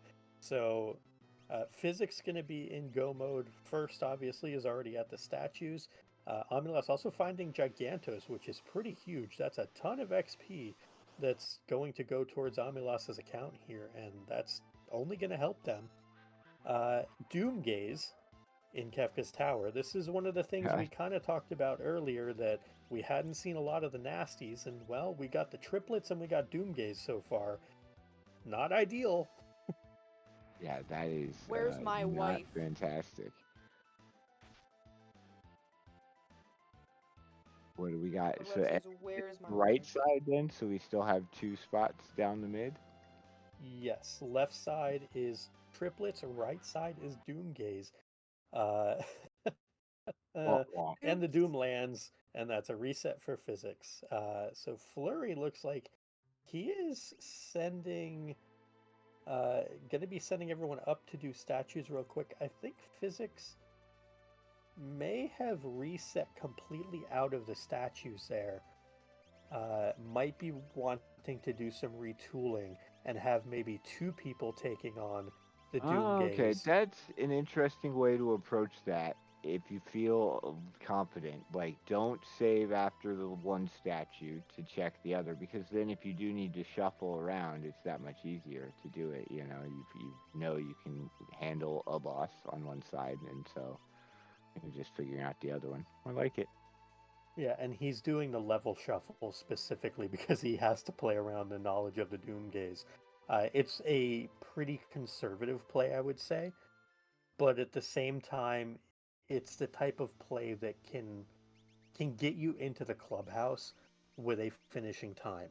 Uh, Gar bringing up in chat as well, a lot of people at level 40 could also just take a grind fight. If that's the case, could honestly just go fight a dragon. Lots of different things could be done there, but we see Celeste heading back in. Celeste on both of our runners on the right side here, Physics and Flurry. Both of them going to be taking on this triplet fight at once. This is a second go around for Physics, but Physics also again has that knowledge of Doomgaze that Flurry does not. So if Flurry can get through Doomgaze first try, then he can pick up a lot of time on Physics, who had about a 3-minute lead heading into this, maybe a little more even. Definitely, the statues can be fantastic equalizers, especially when it's already pretty close, because all it takes is one wipe and reset where you have to reconfigure, and if somebody else either gets lucky or just had the setup to begin with, they can make up a lot of time here. Yeah. And worth noting also, after the early struggles, Amulas is in go mode. Got there right around the same time as Flurry, actually, despite wildly different routes and a lot of struggles on Amulas' side early on. So a heck of a recovery on their side as well. Tybalt actually going to be our last runner in go mode, And unfortunately for him, the path that he is wandering down is basically what Physics and Flurry did, but sadly just not as fast. So he is going to have to go to Phoenix Cave after resetting out of this Kefka Narsh once he realizes it's not a character. Yep, the old Phoenix Cave realization. Everybody's had it. Well, I guess Amulet is the one person who's avoided having that realization in this seed due to the virtue of their routing. They don't have to worry about Yeah. Edgar's checks being worthless or any of that, which is actually fantastic. Now they're just looking, probably for some extra checks to get skip and power before they head into KT. And Physics making great use of Quick here, using the first action of Quick to bring Lock back and the second action to swing. The only problem with this is Doomgaze is thick. Uh, Not only is Doomgaze thick, but Doomgaze has a ton of physical and magical defense. So these double Ragnarok swings, even with multiple procs, is only pulling about 13,000 total damage. Lock is down again here, and probably going to have to do. Oh, Lock did live. Okay. So, not going to have to burn one of the actions from Quick on reviving Lock or healing. So, can just swing again. Or if he has like Fire 3 or Pearl or something, maybe cast that, because only 2,500 per swing from double Ragnarok hurts. Yeah, he had a lot of HP to chew through, and it was very well defended in the most case. I mean, part of it is that he's a script boss in the vanilla game. You're supposed to fight him 3 times, whittle down his HP over the course of 3 separate battles that he runs away from. But here in Worlds Collide, all that gets just lumped into one, and so he is very, very, very thick. And on Flurry's side, no different here. Also doing a battle with this Doomgaze. But Physics is through. That arrow is going to do a number to Flurry. That's going to wipe out that Lock almost certainly. Nope, I lied. Lock, I don't know what he's wearing, but I'm shocked he only took 280 from that. Just has to dodge some Dooms now and is probably going to be able to get through this. The meme chest is an X Ether. That could actually have a lot of value. So pretty good, and just some cranes floating around here, so nothing really too scary with this fight, although they did just open with Merton, which is pretty rude. You gotta love it when the cranes show up to play and actually try to kill you, because they are typically one of those bosses that isn't very much of a struggle. No matter when you see them, they don't have high HP amounts and generally don't have very scary abilities. All right, and Flurry Well, makes they're up a dead lot of now. time here, actually, gets through Doomgaze. Yeah, very nice. I believe Locke must be wearing an ice shield or something like that. Maybe he's got the snow muffler on as well to resist that, because I saw him get healed up from the ice 3 along with Edgar. Snow muffler's fantastic. Defense of all sorts. Yeah, it looks like What a crafty way to not get guards. Hello, wife. Nice to see you, honey. well, we found Goddess. I mean, That's it's a Kefka good Narsh. Hi, thing hun. that this wasn't. I'd rather take it on now once I have power than early. So if you're gonna do it, at least do it when you have some levels and damage. She's not that scary. Look at her. I don't know, anything with whatever it is underneath her feet going on. A chariot made of a Don't demon's worry head. about it. I don't know the lore. I've only Don't worry played the about it. vanilla game one time. That's pretty scary if you ask me. I don't even know if Don't worry Speaking of about it. scary, well described in vanilla. here's a particularly gnarly boss as well. It will probably be fine, but Funbaba is, again, not really a thing you want to see. So we've got the triplets, we've got Doomgaze, we've got Funbaba. So Crane's obviously by far the easiest, but the rest of this is not ideal. Sabin eats 5,000 damage from Merton, but that is not going to stop Physics from quick Mertoning and just going off on this Funbaba, dealing as much damage as he can, as fast as he can. Yeah, another He's very angry at thick this boss Funbaba. because of how it's handled in vanilla. I mean, in vanilla, this was a very thick boss. Maybe one of the most difficult ones for me in my vanilla playthrough. I remember from a child. Definitely can be scary in certain spots. Luckily, they have some sources of fire damage like the Merton to make it a little bit quicker.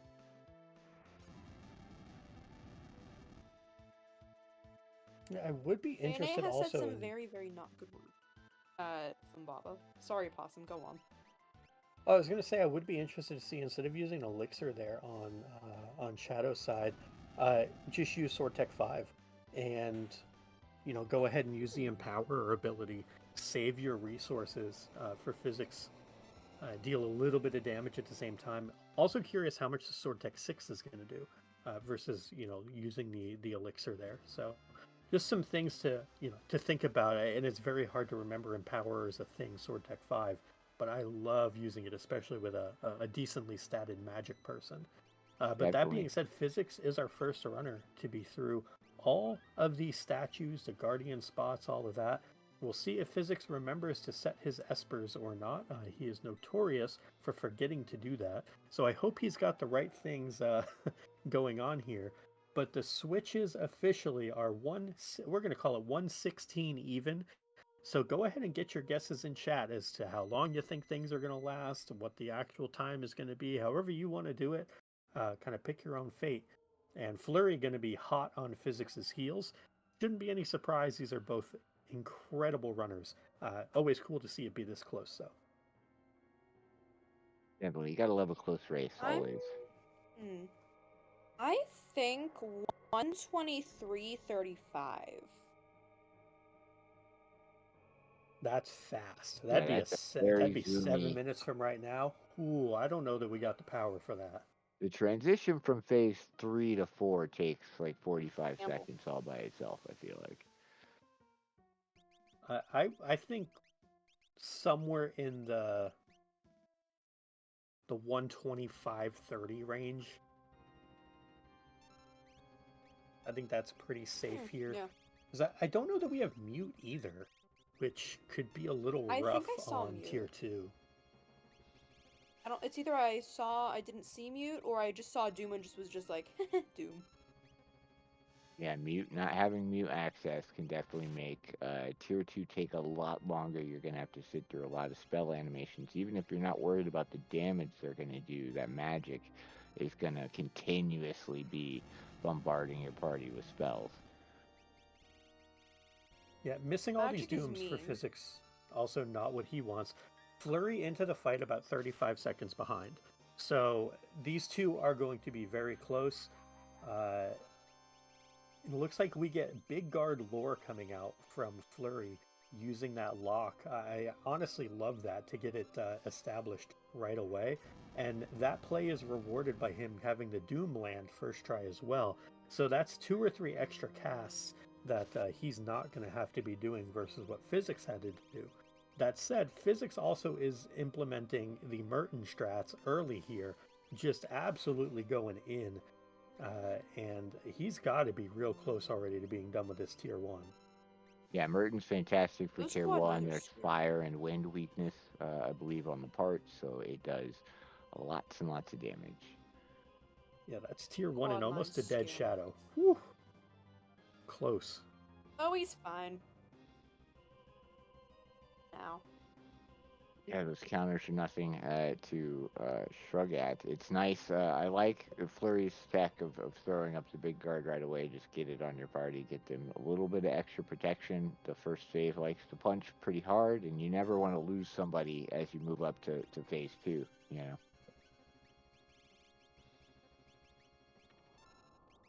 Phase Yeah, two's we do see annoying. Inferno on Amilas's side. I'm not sure where this was, to be completely honest. And I'm not great at backgrounds in this game. One day I'll learn. It's okay. But we see Tybalt also going through the triplets here. Shouldn't have too much of an issue getting through this with just Larry remaining. And his Edgar is smacking hard. About 2,000 damage a swing more than Physics and Flurry. So Tybalt's got some oomph, some heft to this Edgar that the rest of the runners don't. And there's Siren for Amilas from Moogle Defense. That's actually a huge pickup because we were just talking about not having mute. Uh, Or we may actually, because I just saw it come out on Flurry has Flurry's it. I side. don't know if physics does. I know I saw mute on someone. They've At all. least I'm somewhere. not sure if there's any Esper not crossover on the right side, but it may be just something that physics never got learned on somebody. You know, if it's on just one Esper that you pick up towards the end of the seed, it may be something that you just don't even realize you have access to. Yeah. I definitely forget something like that, to be honest. Okay, And Chad's saying physics did cast mute. Well, excellent. yeah. So good. So we had mute already. Fantastic. Chad also asking if Flurry needs to finish in the next minute to advance. I don't know what the rest of the standings are as far as how people have done this week, but going into this race, Physics is already advanced. He cannot be denied a top 2 spot. Flurry, the only way he can advance is to win the week and have Lanxion, who is currently 5 points ahead of him, finish 4th or worse because of the way that the drops and the points will work. So it's a very, very tight group. Flurry needs to get the W here. Physics can basically play spoiler, even though he's winning the group. By winning this race, he would effectively knock Flurry out of the chance to advance with his own performance. A kind of interesting little bit of gamesmanship that can be put in there. But I do think these runners are still very close. Both of them nearing the end of Tier 2, I have to imagine. Yeah, they put out so much damage, both of them Yep, using that's that the quick Spelunker. spell. Oh, and there it is. Yeah, phase 2 or Tier 2 done for physics. So 121.40.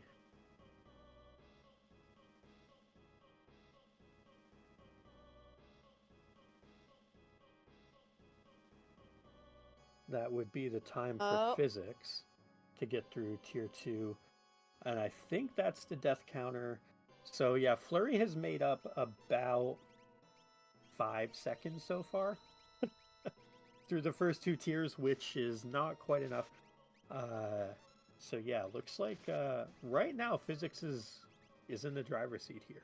Wow, I just saw a piece of tech coming out from physics that I just never thought of doing. Up until now, Celis has been rocking a Genji glove, but did have a shield equipped up until phase 3, at which point he swapped out for the double rag, just to guarantee that Celis has that survivability in the tiers that can be a little scarier to get through.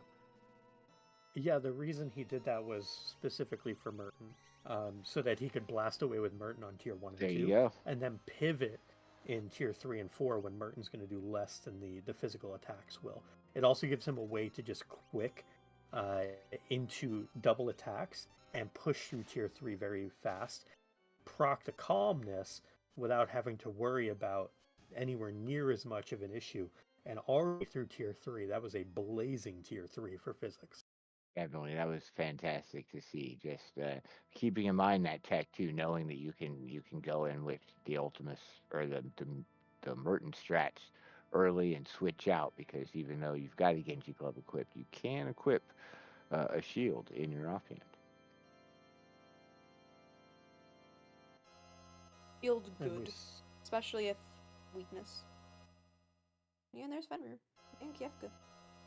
We also saw a big blue bubble come out on Tybalt's side. I think that is our first Ultima sighting of the seed, nearly the 1 hour 24-minute mark. Doomgaze is a good boss to throw it up against if you're going to throw it at one. Tell you what's annoying though, using an elixir and then immediately having W Wind come out, taking you right back down to 198 HP. 188, excuse me. Oof. Oh. Doomgaze is so mean. I can hear the sigh. I can hear the sigh and maybe the swear. The not server-friendly words. They're probably there's an Ultima from Physics. So that's our second Ultima cast, 30 seconds later. Just not the one you want to see. That's the opposite direction, yeah, that you want that Ultima to go. That's fine, though. Plenty of HP. A Phoenix Down was queued up already, just in case. So nothing to worry about. Celeste is going to finish us off here. And Physics is going to be our first runner done on Restream. 124.55-ish. I'm going to say Jazer wins that closest without going over if we're doing Price is Right rules. So GG's to them in chat, but GG's to Physics as well. Very well done. And then we will have to see, because chat is suggesting that there may have been a runner from this group already that has finished with a faster time than any of our runners on stream. So if we can get confirmation of that, we can learn a little bit more about how things are going to play out. That might secure the top 2 spots for Physics and Lanxion. Actually, it certainly does, because Flurry needed to win here. So that's going to be Physics and Lanxion moving on from Potion A. And we'll see if we can get Physics in for an interview. Is this Potion A? It is. And we are joined by our Potion A champion and winner on Restream, Physics Shebang. Physics, how did you like your troll tonight? Oh my goodness. You know what? I didn't really mind the troll too much. What I really didn't like was when I trolled myself by not saving when I thought I saved. And then Doomgaze doing exactly what Doomgaze does and losing me 3 minutes or 4 minutes. So that was super unfortunate. But overall, super trolly, but really fast. That was some good offense. Yeah, we very much so appreciated your usage of the Genji glove and going from a shield for Merton protection in tier 1 and 2 to then having double Ragnaroks equipped in tiers 3 and 4. Potato pointed that out. A very astute observation. And, you know, my assumption was you were doing that for Merton protections in the tiers that it matters on, and then just letting her go ham with Quick, you know, my favorite spell, in tiers 3 and 4. Was that correct? A correct deduction of what you were going for? That is exactly right. So, you know, I had a ton of AoE offense doing 9,000 to everything, so I obviously needed calmness protection. So the Genji glove, you can still equip shields even if you have the Genji glove equipped, so it gives you the option to throw another sword on later. So exactly like you said, I started out with Merton protection to blast those 9s on everything, and then morph quick, you know, Genji glove Ragnaroks to seal the deal. I feel like this whole seed was just a giant nod to you, Possum, with Merton, quick, Genji's. It's good stuff. I mean, you say that. Blame Those are all things I love, but I would have fallen into the same exact traps you did. So, yeah, well, the route would have gotten us all.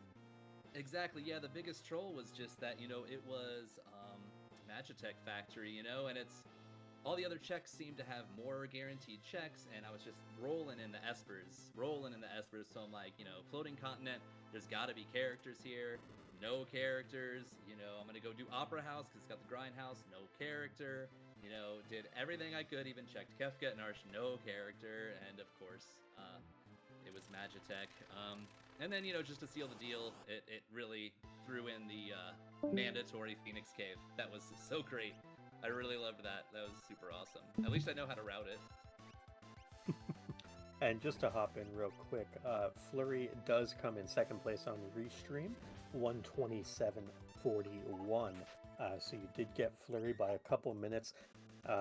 Chat is letting us know that apparently some folks may have finished with faster times already from the group. We don't know this, of course, but either way, this result from tonight alone tells us that you and Lanxion are going to be advancing. So seed shenanigans aside, how are you feeling about your group as a whole, your performance as a whole, and looking forward to next season as you do battle with the beasts in Elixir? I am both super stoked and very nervous.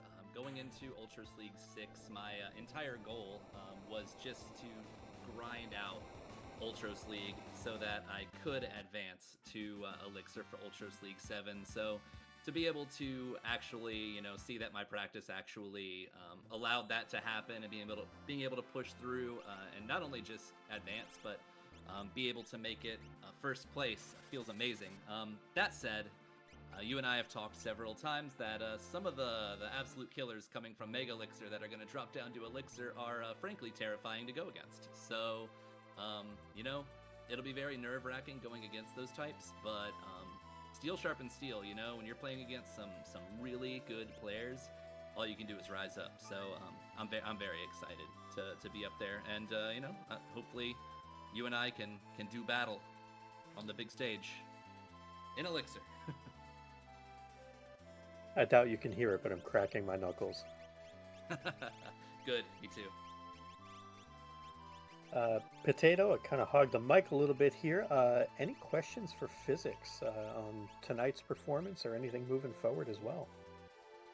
No, I don't think so. Fantastic, questions already and responses, and a wonderful race just to see. I really like seeing the tech come out of the runners. We've come to expect to show off that kind of stuff, and it's just wonderful to see you get through a seed that still did its best to be pretty trolly.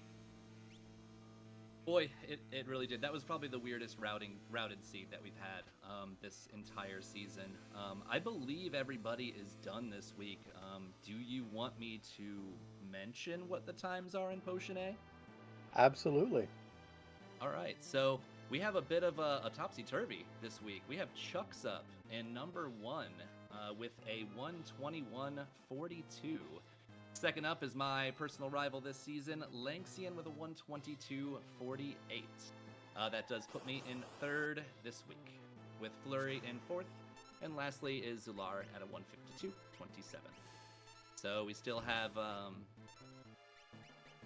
couple more here. We have Tybalt, and also I am drawing a blank, but our other runner tonight, Amelis. So, yeah. Yeah, those two are still yet to go, but great runs from everybody this week, it looks like, despite the trolls.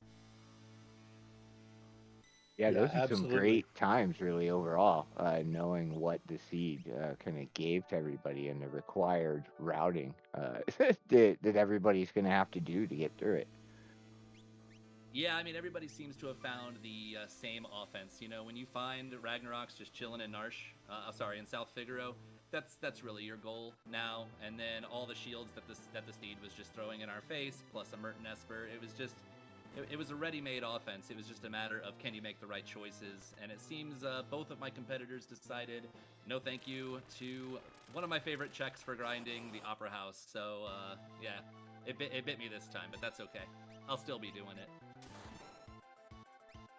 I'm an Opera House fan as well. I definitely think, given the options that we had and what you were looking for, I think it was the right play. But Edgar, kind of let you down as far as what he had to offer following that. So. Yeah, dragons and a shield. Whoop-de-doo. Yeah, he's a king. He should have more things to give. I do have one more question for you, Physics, and then we'll let you go celebrate. Dog related? Oh, well then we got two more questions. First question would be, what are your plans for the off season? Anything you're going to be doing in between Ultros League? Be doing Worlds Collide tournaments, playing other games, learning other things? What's your plans? I will likely be staying as sharp as I can on Ultros League. Depending on the event that'll happen in between Ultros League 6 and 7, I may participate in the little gap league, like the Warring Triads that we had. I'll test it out and see if it's something I want to do or if I just want to keep plugging away at Ultros League in preparation. But one thing I do want to do is I want to try out some new randomizers and, we have this sort of wave happening in Final Fantasy VI Worlds Collide right now where a bunch of FE runners have arrived, and I'm thinking about, going over there and checking out FE and seeing how I like that. Try that out and, see what some other randomizers have in store for me. Yeah, absolutely. And, the FE folks, oh, we're supposed to cut your microphone. Okay. No, real talk though. Folks would be happy to have you.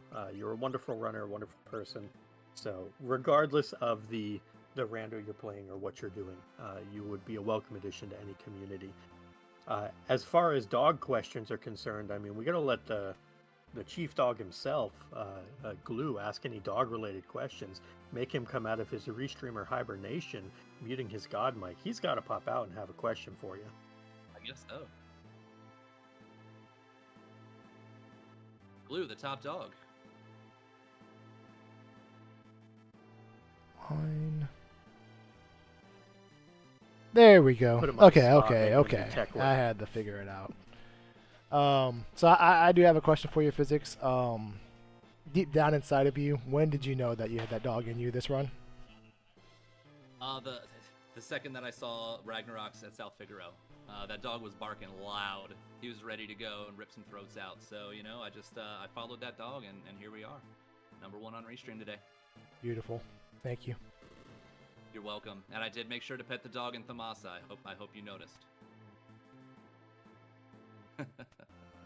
But, you know, everybody, I do appreciate, you know, the entire Restream team. I'm part of the Restream team as well. You know, it takes a lot of time and effort, and, you know, it's just a lot of skill as well in the background to run these things. So I really do appreciate everybody coming together and running this for us, and, you know, showcasing this amazing, not only amazing randomizer, but this amazing community. So thank you, everybody, for all you do to bring this community more to the forefront. Yeah, thank you again for putting on a heck of a show. Congratulations on advancing to Elixir, and we'll see you next time. And good luck. Have a good off season. And yeah, Ultros League 7. Watch out, Physics on his way up. Coming for you. Thanks, guys. Y'all take care, and I look forward to seeing the other 2 runners go. See you in chat.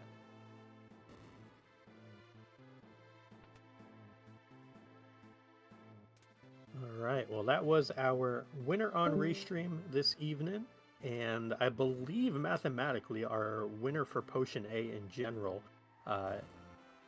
edging out Lanxian, I believe, by what should be maybe 3 overall points, 2 or 3 points. It'll be very close between them, but a heck of a race between the 2 of them all season.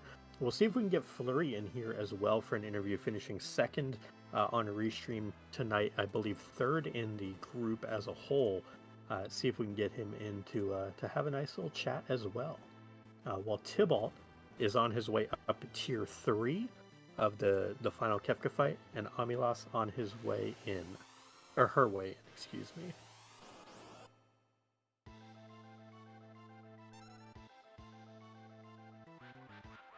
Yeah, not too long for either of them. Still some spiky bosses on Amilas' side to get through, but Tybalt is gonna make quick work of tier 3 probably and move on to Kefka before too long. Yeah, and I know that Amilas was talking that it's been a bit of an adventure for them this season. Some very difficult times, you know, difficult seeds and things like that. You know, the 2-hour barrier really putting Amilas on notice. That's kind of been the goal. And this seed, I do feel like Amilas has a very good shot here of a sub 2 on this seed. We need Doomgaze to be a little more cooperative, though. Not really appreciating what's happening here. You know, just dooming the characters and trying to remove them from combat repeatedly. But hopefully Amilas able to get through this and then able to conquer Kefka and end up with a sub 2 to put on their mantle.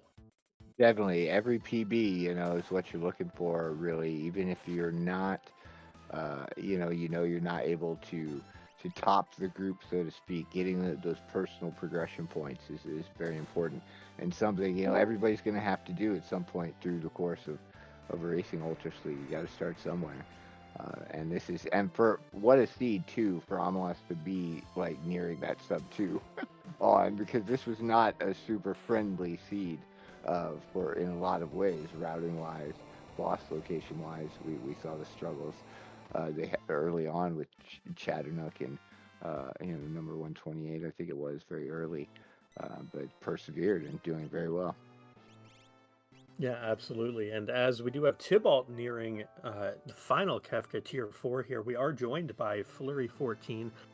Finished 2nd place overall on a Restream tonight. I believe 3rd place overall in Potion A. Flurry, how you feeling? How you doing?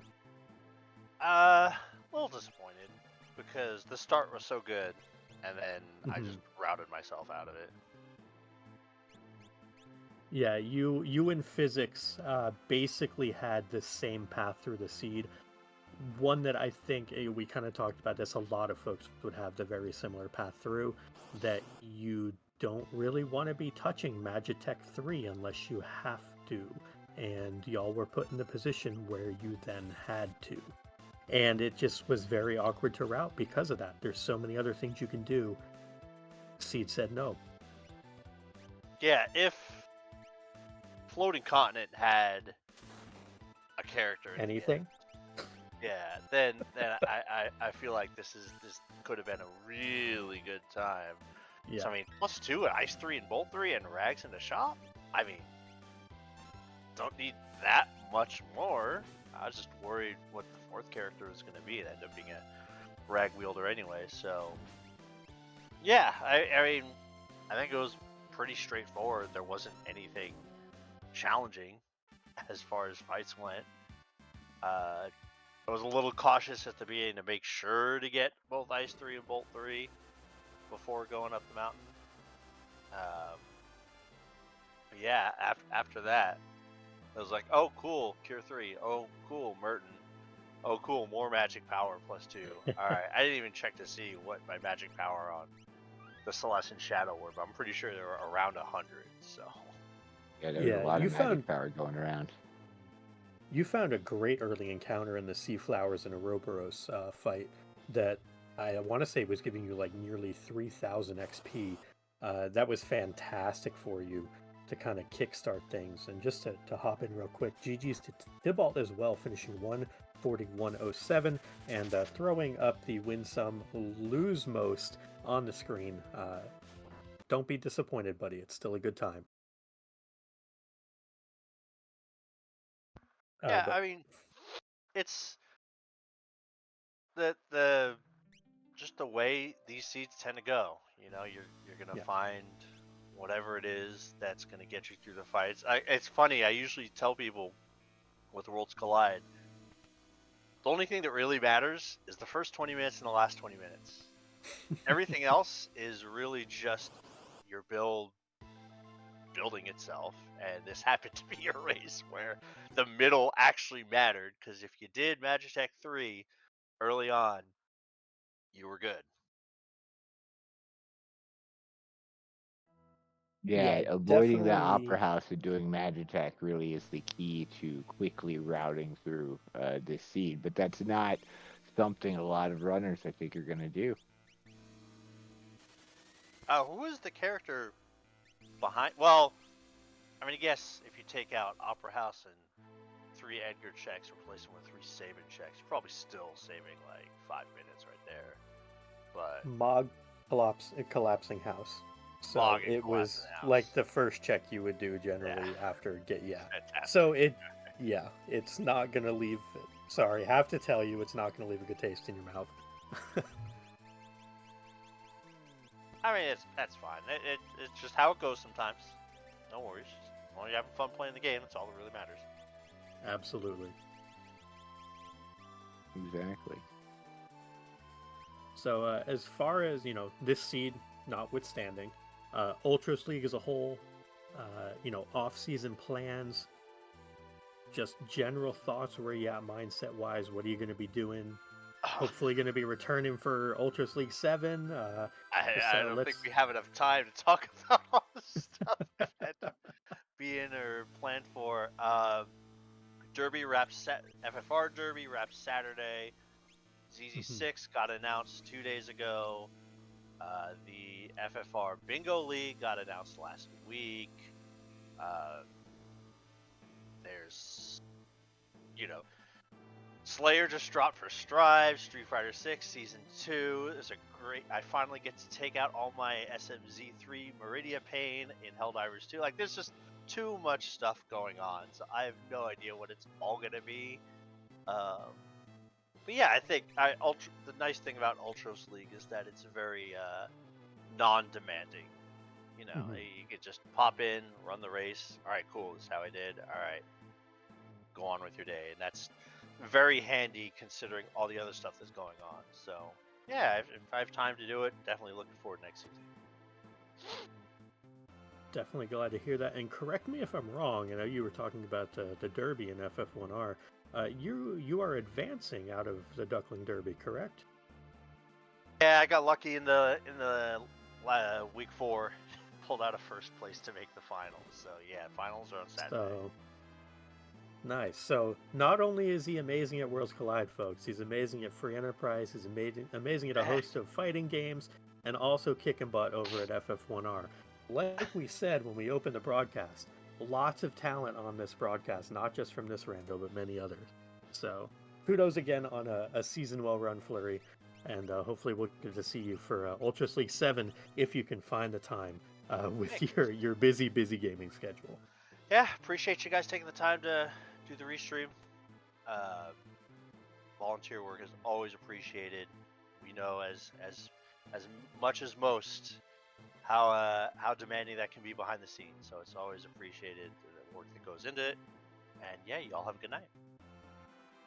You too, GG again.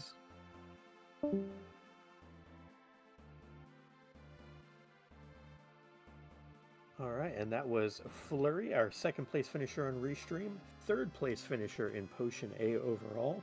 And we will see if we can get Tybalt in, and that dinging in my ear tells me that Tybalt has beat us to the punch on this one. He was unfortunately not able to beat Physics and Flurry tonight, but did come in with a respectable time of 1:41.07 after deciding to do everything in the seed, including the Opera House, where we had our wonderful Nay sing for us while Tybalt did that. GG's to you, sir. Welcome on in. GG's. Like I said at the beginning of this, like I'll do Opera House if I get a Celis. Well, we started with Celis, so it's just a matter of when. That seed. I have words. So the interesting thing about that seed is you were the first one basically to get through Magitech Factory and have access to the character in Locke who actually gated the whole seed. And then you got distracted by everything else in the seed, because who wants to go to Phoenix Cave for their next character? Exactly. Like, that's exactly the thing. Like, it's just, you don't. And then you do Opera House, you get Edgar's like, cool, I've got 2 chances of a character. Nothing. You're just like, come on. And then it gets to be between Phoenix Cave, Floating Continent, and Narsh. One you can peek. One is guaranteed progression, whether it's an Esper character, and 2 chances at that. So, I mean... Yep, the seeds massing did not mass out to most runners' favor, I would guess, this week. Just everything. But I mean, I will say that this guy's searching for me early on was a little sketchy. Yeah, that's true. You burned that Thunder Shield, which ended up getting you through it, but that probably did not feel great. Had you saved to that point yet? Yes, I literally had saved right outside South Figaro. And so I was flying to Coliseum to see what was in the Coliseum, and it's like, it's Ultros. He's not that bad. And, I've got a Ragnarok, so it's like, okay, maybe. Definitely, and I've seen plenty of races where, that last Esper is what you're hunting for, and without Setzer, you can't guarantee that you're going to see that check, so if you do take it, if you can, it could potentially be a big deal. Mm-hmm. Especially early, who knows what that Esper could have had on it that could have sent you, flying forward. I think it was a Mag plus 2 Esper, I think. There were plenty of those this seed, that's for sure. I mean, it was just all the magic power. But then you get to the Coliseum, you have green cherries for flame shields, tinctures for flame shield. Like, okay, I'll take a couple of those. I'll take a gem box for free,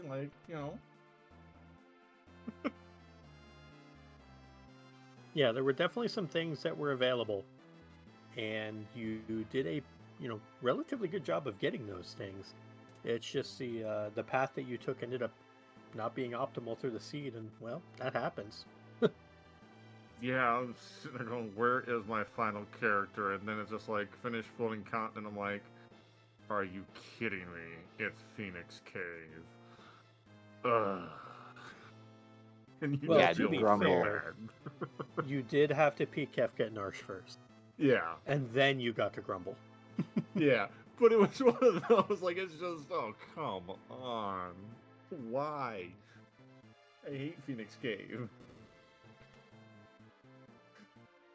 Yeah, it's definitely not a check. Very early or never, and most often than not, never for me. Even if I start with locked, a lot of times, if I get a character through some of the other easier checks, and I don't feel like I need to do the looting, I'm not gonna go dive down into Phoenix Cave. It just doesn't feel like it's worth the amount of time it takes to do generally. Yeah, I mean, yeah, it's a long time to go through, Ancient Cave, but you have a dragon and you have another character check down there. If you're looking for, offering, which I really wanted one, um, 2 chances at that down there. Like, it just, that Phoenix Cave just does not seem very optimal in most cases, which is why I faded it for so long, which I think most people do.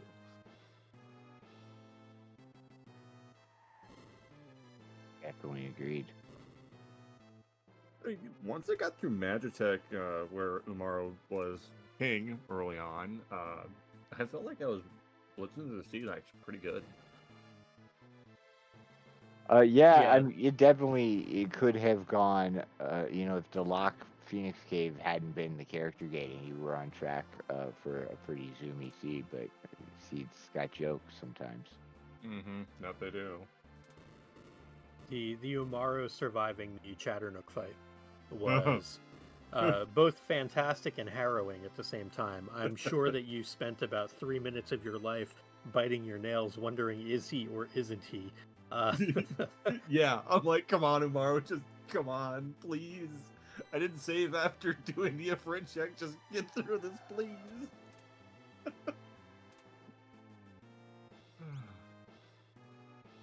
It was a good watch, though. Always a good show on your end. So we appreciate that. Appreciate the memes as well.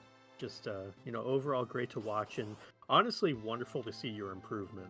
Because I know that last season in Ultros League, you were, I want to say, like a 147, 150 average, something like that. And as we can see on the screen right now, the standings pulled up, your average is, just over 130. So a 20-minute improvement on a seed by seed basis is a heck of an accomplishment. So I wanted to make sure to give you props there, that the hard work you've put in is shown. Oh, yeah, and I think that from last year itself, from being so into the old meta, which it was just do a bunch of checks, find super balls, and take out a dragon. Moving from that meta into what Ultros League was a bit of a learning curve. But yeah, I definitely think I have improved quite a bit since then. Yeah, it's definitely a different story when you can't just chuck throwables at a ton of bosses for some levels, right? There's a lot more. You've got to kind of weigh out at the beginning of the seed, which I like. Yeah. And it's just check shops. You'll find something, and Ragnarok for sale. Yes, please. Just find Ragnaroks in Colligan, forehead. Yeah. They were in Figaro. Yeah, this time even closer to home. Yeah, I was like, ooh, I want stuff at the Coliseum, but I want that now.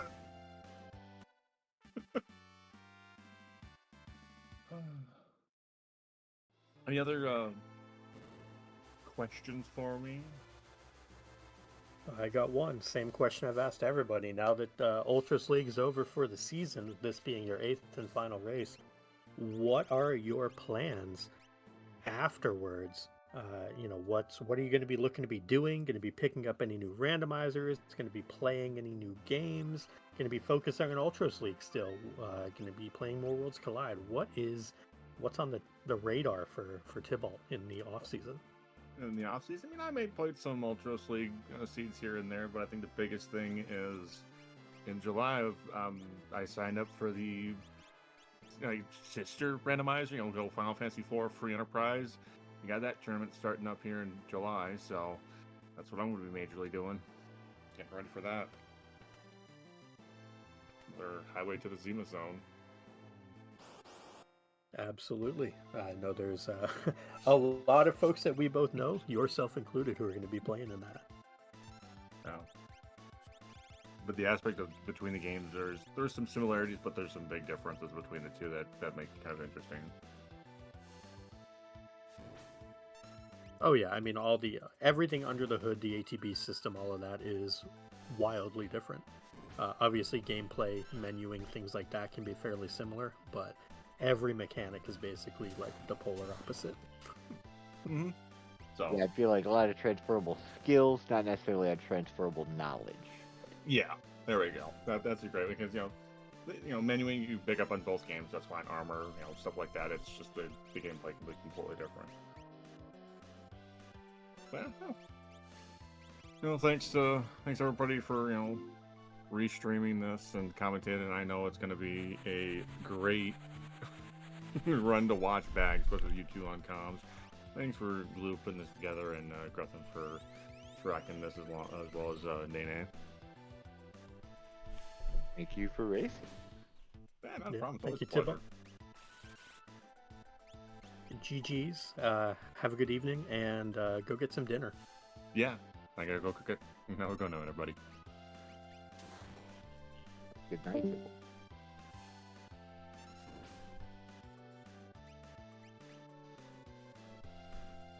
All right, and so that was Tybalt, our third place finisher on Restream tonight. I believe will be the fourth place finisher in Potion A. Not exactly certain how that's going to work out with Chuck's Up win. Chuck's Up may pass Tybalt. I'm not 100% certain there. We'll have to see how all that maths out. But Tybalt going to be either fourth or fifth. No, thank you. Yeah, we no math on stream. I know. Broke a fundamental rule.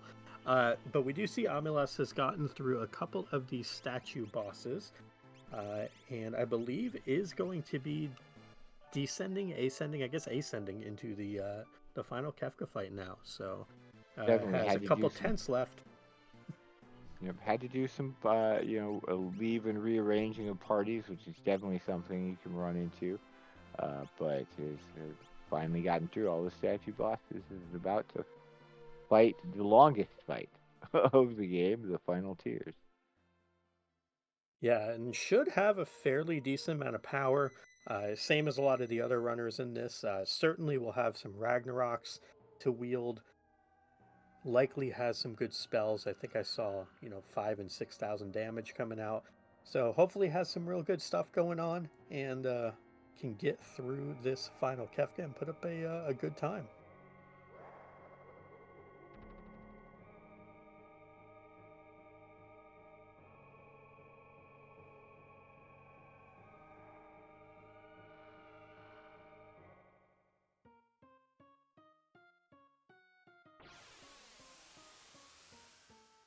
All right.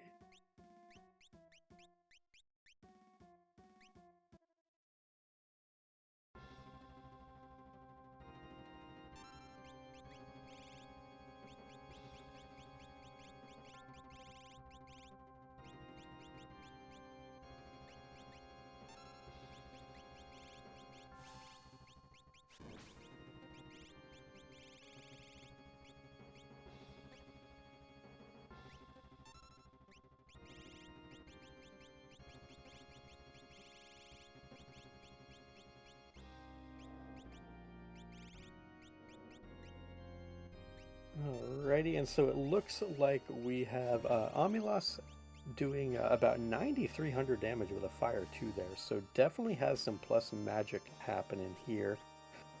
Yeah, we had enough magic to Espers. You'd hope that they'd just be sitting on somebody for a while so they can get even your secondary spells up there pretty good. Looks like instant death deciding not to do instant death things, which, well, that happens sometimes, and that was a little unfortunate. Yeah, Physics had to cast Doom, like, I don't even know, half a dozen times to get it to take on the short arm. Yeah, it was to the point where I think he kind of stopped and just started murning. That's definitely something to keep in mind. Like, it may be faster for you to just kill it than to wait for your ID spells to take hold. If you're doing enough damage, just focus it down first, then move on to the head. Yeah, definitely. And looks like we do have those fires come out, even to a non-weak target. Still doing almost 3,000 with a fire 2 is a lot of damage. 2,500. Takes a bit of damage in response, but... Yeah, he likes to be punchy, this particular spot, in response to the things you do, but it looks like as long as he plays a little safe, going to be able to get through without too much issue.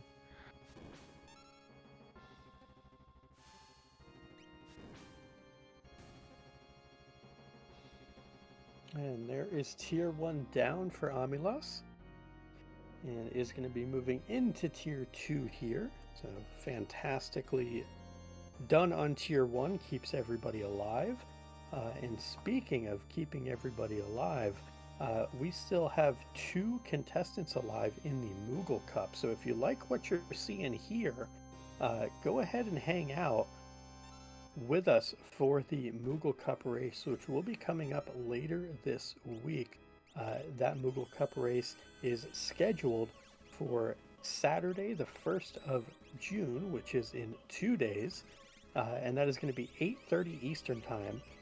So definitely something that if you like high power seeds and watching good runners really grow into their own, that Moogle Cup is definitely for you. So 10 out of 10 would recommend that. Support the Moogles, support all the wonderful mentors who have helped them all through it. Just a wonderful program in general that Worlds Collide has to offer. Definitely, there's a lot to learn for Final Fantasy VI in general, and especially when you combine that with the randomizer. So the mentors are great to cover a lot of those bases, and they still probably won't get you everything. There's a vast amount of knowledge to make the most out of all the various situations you could find yourself in. You mean I won't just randomly learn that Skycap casts Megazerk as a rage and can be used against Magimaster? Exactly, things like that. There's a lot of very situational knowledge that can really make a big difference. And even less specifically situational knowledge. There are boss weaknesses, similar to the other Final Fantasies, exploiting the boss scripts and the boss weaknesses is your best path forward in most cases. So knowing, what spells bosses are vulnerable to, what sort of statuses you can best use against them. All of those things, and there's a lot of bosses. All of that knowledge is something the mentors can help you attain, so that you can feel more comfortable getting through the seeds. Definitely, and thank you to Drinks Glue behind the scenes, bringing up that it is Plasma Kappa versus Papa Shango in the Moogle Cup final. That's going to be this Saturday. So good luck to both of those runners, and may they be able to do to Kefka what all of our runners have been able to do to Kefka this evening. Speaking in the future, hoping that it happens for Amulas here, that everybody gets through their final Kefkas. Definitely victory for everyone.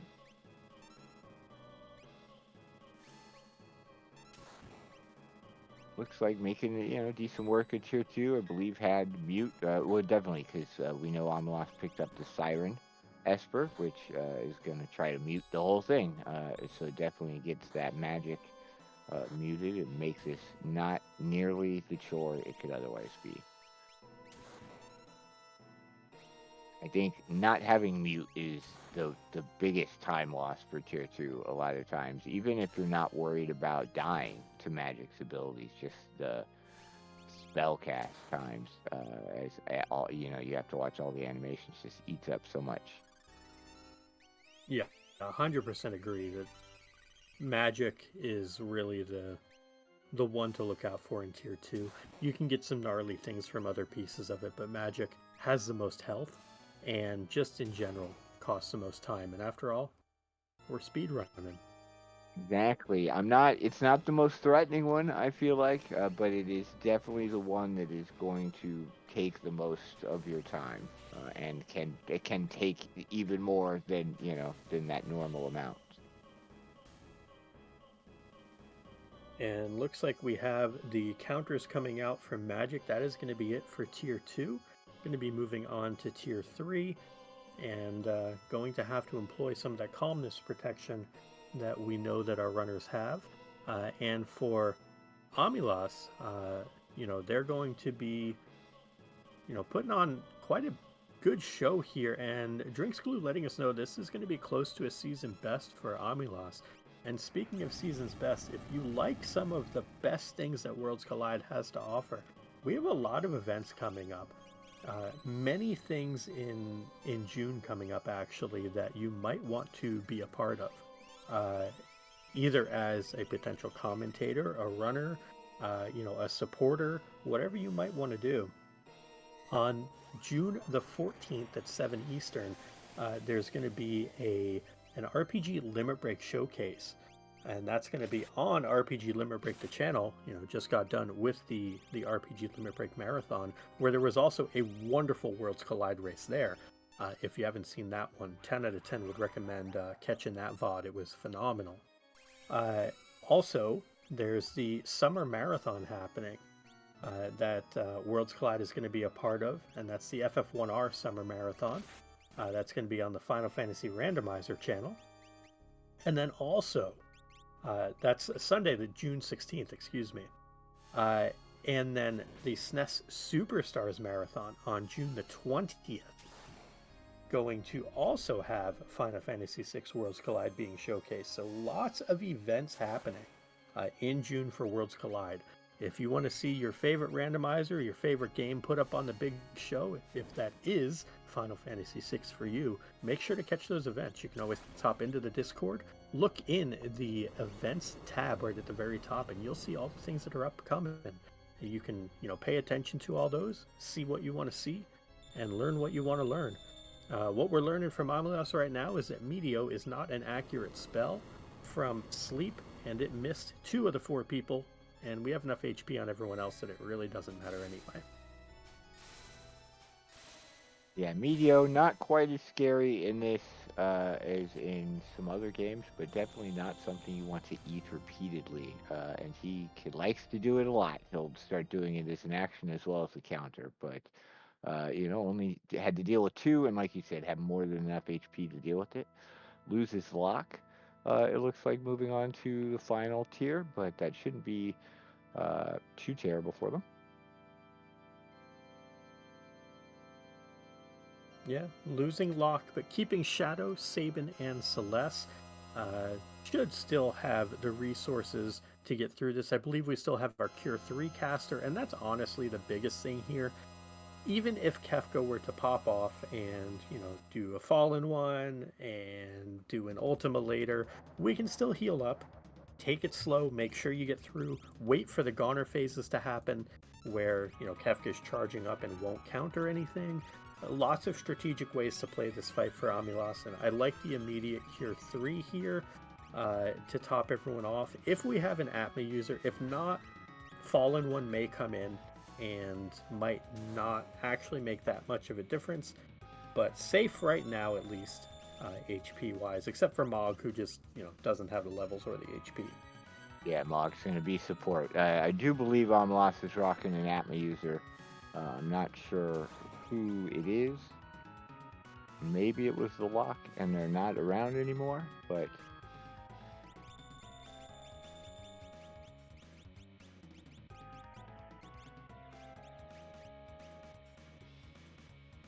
All right, looks like we are going to be cracking some rods here. We have a full HP Shadow. I would imagine we're going to get another Cure 3 coming out here. Yeah, looks like we have a Cure 3 coming out from Celeste.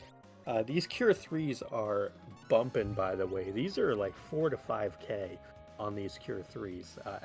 Absolutely. yeah, you gotta love Rushing seeing it. everybody go from pretty much nothing all the way up. Those Mag 2 Espers putting in work this seed for sure.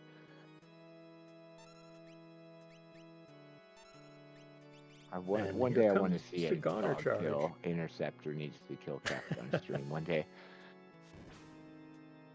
Is tier Yeah. 4 floating? Can it be hit by Interceptor? I'm not sure. I believe the Interceptor can hit Kefka.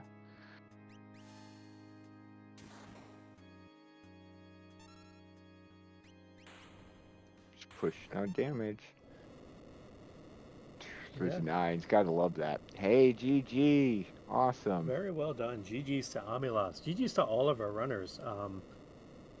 I believe it was stated that a 207 was the best time this season. So 210, finishing strong for Amilas. Very, very well done to come in, but 3 minutes off their PB for the season. So extremely well Fantastic run. showing, yeah.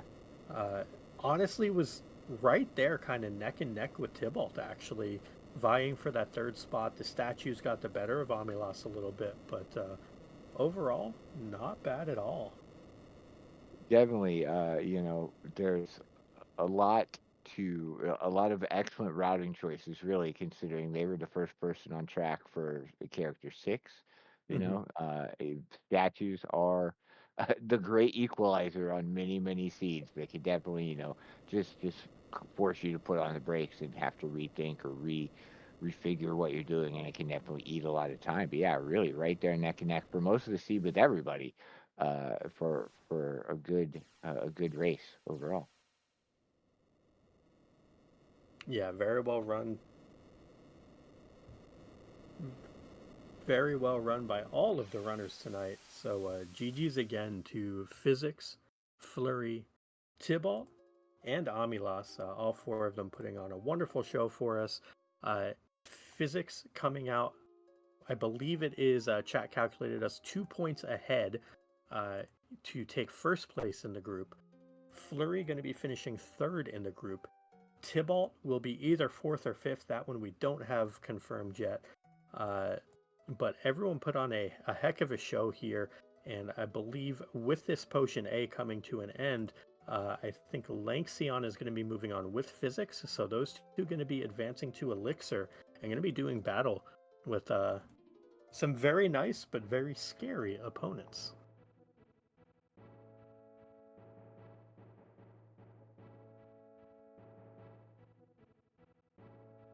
All right, and looks like we are going to be going over to Shadow Sid, who is doing their Elixir C Ultros League seeds. So if you are a runner of Elixir C, again, that is Elixir with the letter C, as in cat, as in the superior animal to the dog. We're just going to get to fighting with Glue early tonight. That is Elixir C. Spoilers. Do not head over there with the raid if you are going to be spoiled on that. However, go support Sid if not. Support everyone in this community. It's an absolutely wonderful place. So I do want to thank Potato and Nay for keeping me honest here in the booth. Wonderful co-commentators. Gretham doing a fantastic job tracking, and Glue being a wonderful, wonderful restreamer and community manager and kind of just jack of all trades, worlds collide things related. So with that, go ahead and take us away, Glue. Let's go say hi to Shadow Sid and cheer him on as he does a fantastic Worlds Collide run. Have a wonderful evening, everybody. Thank you all for being here. Thank you, Possum, for co-commentating with me and the rest of the Restream team.